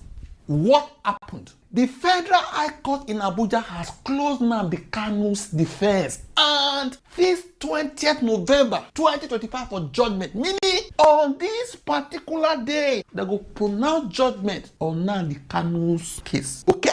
Justice James Omotosho made this decision after Kanu refused to defend himself, saying the law used to charge him was already repealed or cancelled. They don't tell her, open your defense. Defend yourself. Defend yourself. On these allegations, they say Kanu no agree defend himself, saying the law for the charges, say they don't cancel them. Now the Kanu they talk so. Why the judge closed the defense? The judge talk say the court gave Kanu 6 full days, 6 complete full days to present his defense. Different days. Present your defense. Present your defense. Present your defense. But Kanu insisted he will not defend himself because in his words, I cannot defend under a dead law. Irrespective of how now the same car open my defense. I not go open my defense because the charges governor charge me according to him. No be me, no be Premium Time. According to him, say they are dead. He will not do that. The court said this meant Kanu had waived his right to defend himself. Meaning he lost that chance by choice. He decided not to defend himself by choice. The no force say no defend yourself. Now he thought say he no go defend himself. Now by choice. The judge court say Kanu no go fit talk say they no give am fair hearing. Say they have given him many chances to speak or call witnesses. The judge court say I will not allow this to continue. Say the court must move forward. We must continue this case. What did be Kanu's complaint? Kanu told the court that he could not go on with his defense because the lawsuits in the charge were repeated. According to him, he said the Terrorism Prevention Amendment Act 2013 and the Customs and Excise Management Act 2004, where they used for the charge, had been replaced by new laws. The one where they take write the charge, the one where they take write the charge against me, they don't replace them with new laws. He said because of this, the whole trial, according to him, was illegal and should be struck out. He filed a new motion on the 7th November 2025 to that effect. Kanu's claim of conspiracy. Why did they argue his motion? He thought say there is a conspiracy behind his trial. He told the court say now the UK government want me the convict am, the jail am. He said that he became aware of this plan about 1.5 years ago. See, I know there's conspiracy by the British authority to jail me. I knew this 1.5 years ago. Now he just call reply, whoa. Say, he don't know about this plan. He don't know. Say, I do not have any relationship with the British authorities. Now the judge they take Kanu so just Omotosho reminded Kanu that he only took over the case in March 2025. Now March 2025 now take over this case so I no get knowledge because you thought say now 1.5 years ago now you get this information. Abi, but I just came in this year now. And so the judge could tell her. That is long after the alleged conspiracy period. You get it put now. What Kanu told the judge? After finishing his argument, Kanu said, I am ready, my lord, but I need to know under which law I am being tried. He can't even thank the judge. Waiting in talk. He said, I am grateful that you are guiding this proceeding the way it should. Now the way they guide proceeding be this. Thank you, my lord, for doing it like this. He even appreciated the judge. Now the prosecutors, the lawyer, where they represent the government. Now I will talk in Mataso, waiting talk the prosecutor. That is the position of the government. Now be Adeboye or Womolo. Now SAN. He thought say he will not file a new reply. Supposed to file a new reply. Say, no, I'm not going to file a new reply. He said what he go do? He go rely on the court's own records. They get records for court. All this records they now will rely upon. I'm not going to drop new one again. He said the records clearly show that Kanu understood the charges. He has knowledge of the charges according to the records. When they were read again on the 29th March, and that he pleaded not guilty. On this date, when they read the charges to Kanu, he thought say, they guilty. If you no understand something, you know go talk say, they guilty. They guilty. Now because he understand now, that's why he thought say, they guilty. The government lawyer court to say Kanu's lawyers had cross-examined witnesses before. They cross-examined witnesses before and challenged evidence. They even challenged evidence when they present before the court. We show he had a fair chance to defend himself. They saw it. They saw the witnesses. They cross-examined them. They challenged the evidences. Okay? Ask the judge to treat Kanu's latest motion as his defense, since he repeated the same argument he made all along. You get the point now? Kanu's 5 requests again. What are Kanu's 5 requests? The request for the latest motion. In his motion, Kanu asked the court for 5 main things. 5. 1. Remove is not guilty. Remember, as I just explained, he thought say you know they guilty when they read those charges that time. Now because you understand what they read for you, Abi, you thought say you know they guilty. You know they guilty? Don't answer. You stole this or not? That means you know the meaning of stealing. You know the meaning of this? Yes or no? I'm not guilty. It means you understand the charges. Can you call to say that one where I talk that time? Me they come out time. Hallelujah. Remove am. He said. Remove is not guilty plea from the record because it was made under confusion. Say you no even understand when he talks say you know they guilty and other pressure. Say you don't know. So you want to claim ignorance of that now. Okay?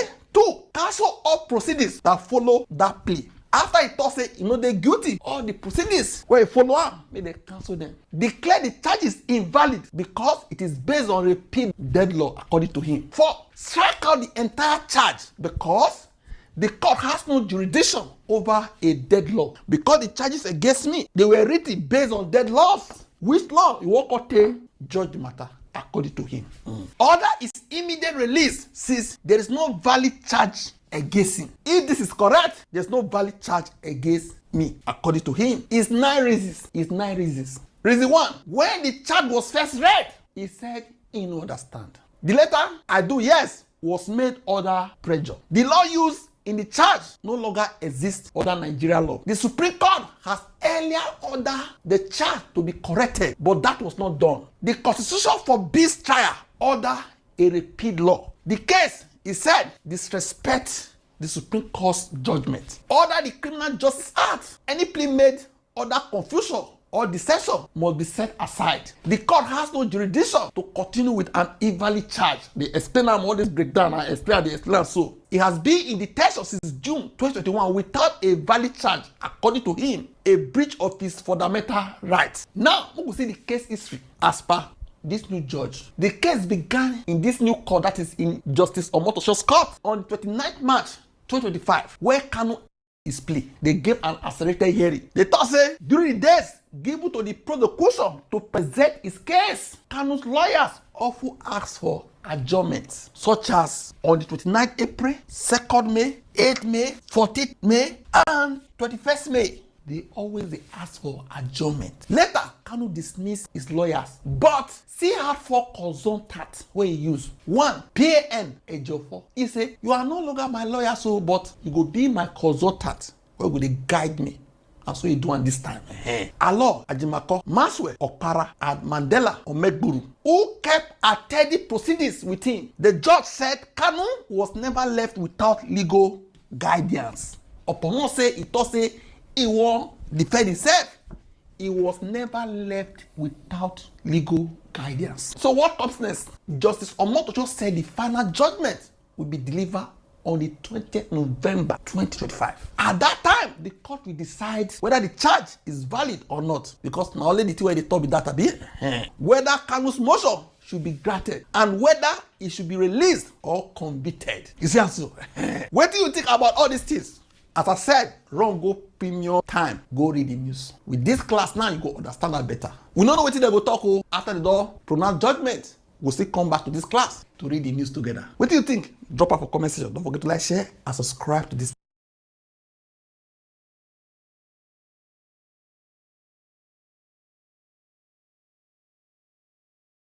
Sorry. Thank you very much, my brother. You are doing very, very well. The Lord bless you and reward you amazingly. All right. Having said that, we are going to call it a night. It's already past 1 a.m. here. We have a press release from Briggy. I already posted it on Twitter. By the grace of God, tomorrow, if we have time to come on live, we'll read it together. Yeah, 3 pages. It's a long one. I will not be able to read it now because it's late.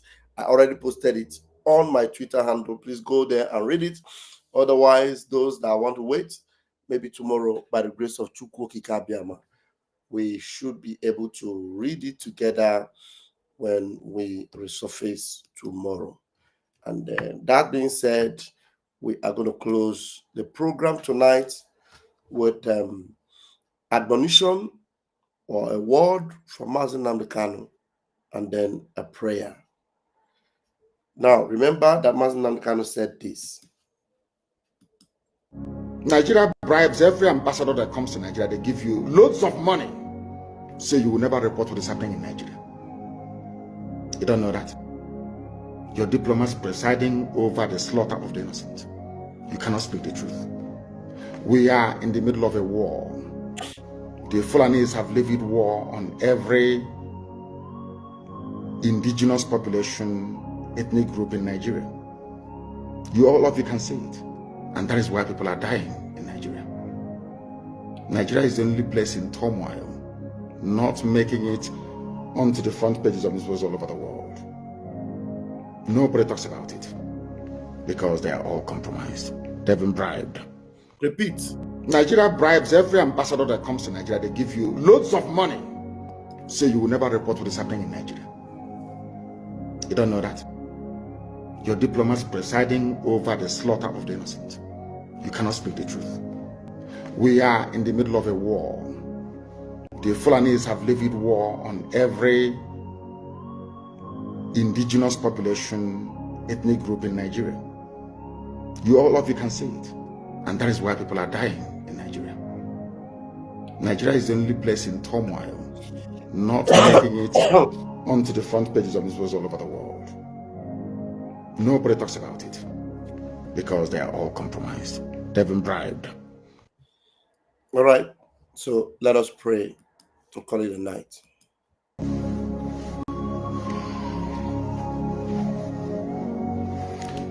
Ezi onye nwe anyị na Chineke nna nke pụrụ m ihe niile, Chukwu okike abịa ma bụ onye anyị na-efe na-agọzi aha nsọ ya, onye ọbụla na ya na-achị, onye mmụọ na mmadụ na-erubere isi, onye ọbụla na ya bụ ọka aka. Ụbọchị ene ka anyị na-etugha eze ebube dị ngọzi, mmalite na ọgwụgwụ. Ndị gboo wee tụọ oge ebighị ebi, onye nwe m, ụmụ gị wee gbakọọ n'ụwa niile iwe nara ozi ọma nke gị onwe gị n'ezi ha site n'ọnụ mmadụ dị ndụ na nke ebere dị ngọzi. Anyị wee na-asị na onwe ihe ọbụla nke anyị onwe anyị bụ n'ihi na ọ bụ anakpa ahụ sọsọ ka mmadụ dị ndụ bụ. Ofu ụbọchị anyị ga-anwụ maka na okwu nsọ gị na-adịgị ma ruo mgbe ebighị ebi. N'ihi na okwu gị niile ga-abịarịrị na mmezu. Ọbịa mere Biafra ga-eji wee bịa na mgbe nke anyị. Anyị wee na-akpọkụ uwe na-arịọ gị na-asị lekwa ude nke anyị na-asụ n'akwa nke anyị na-ebe ka o metụta gị n'obi. Onye nwe m na Chineke nna nke igwe, biko dịka isi wee napụta ụmụ gị n'ọbụ n'Ijipt ka otu wee wezuga ụmụ gị bụ ndị Biafra mgbe ekwensu bụ zuu nke mmadụ dị ndụ kere.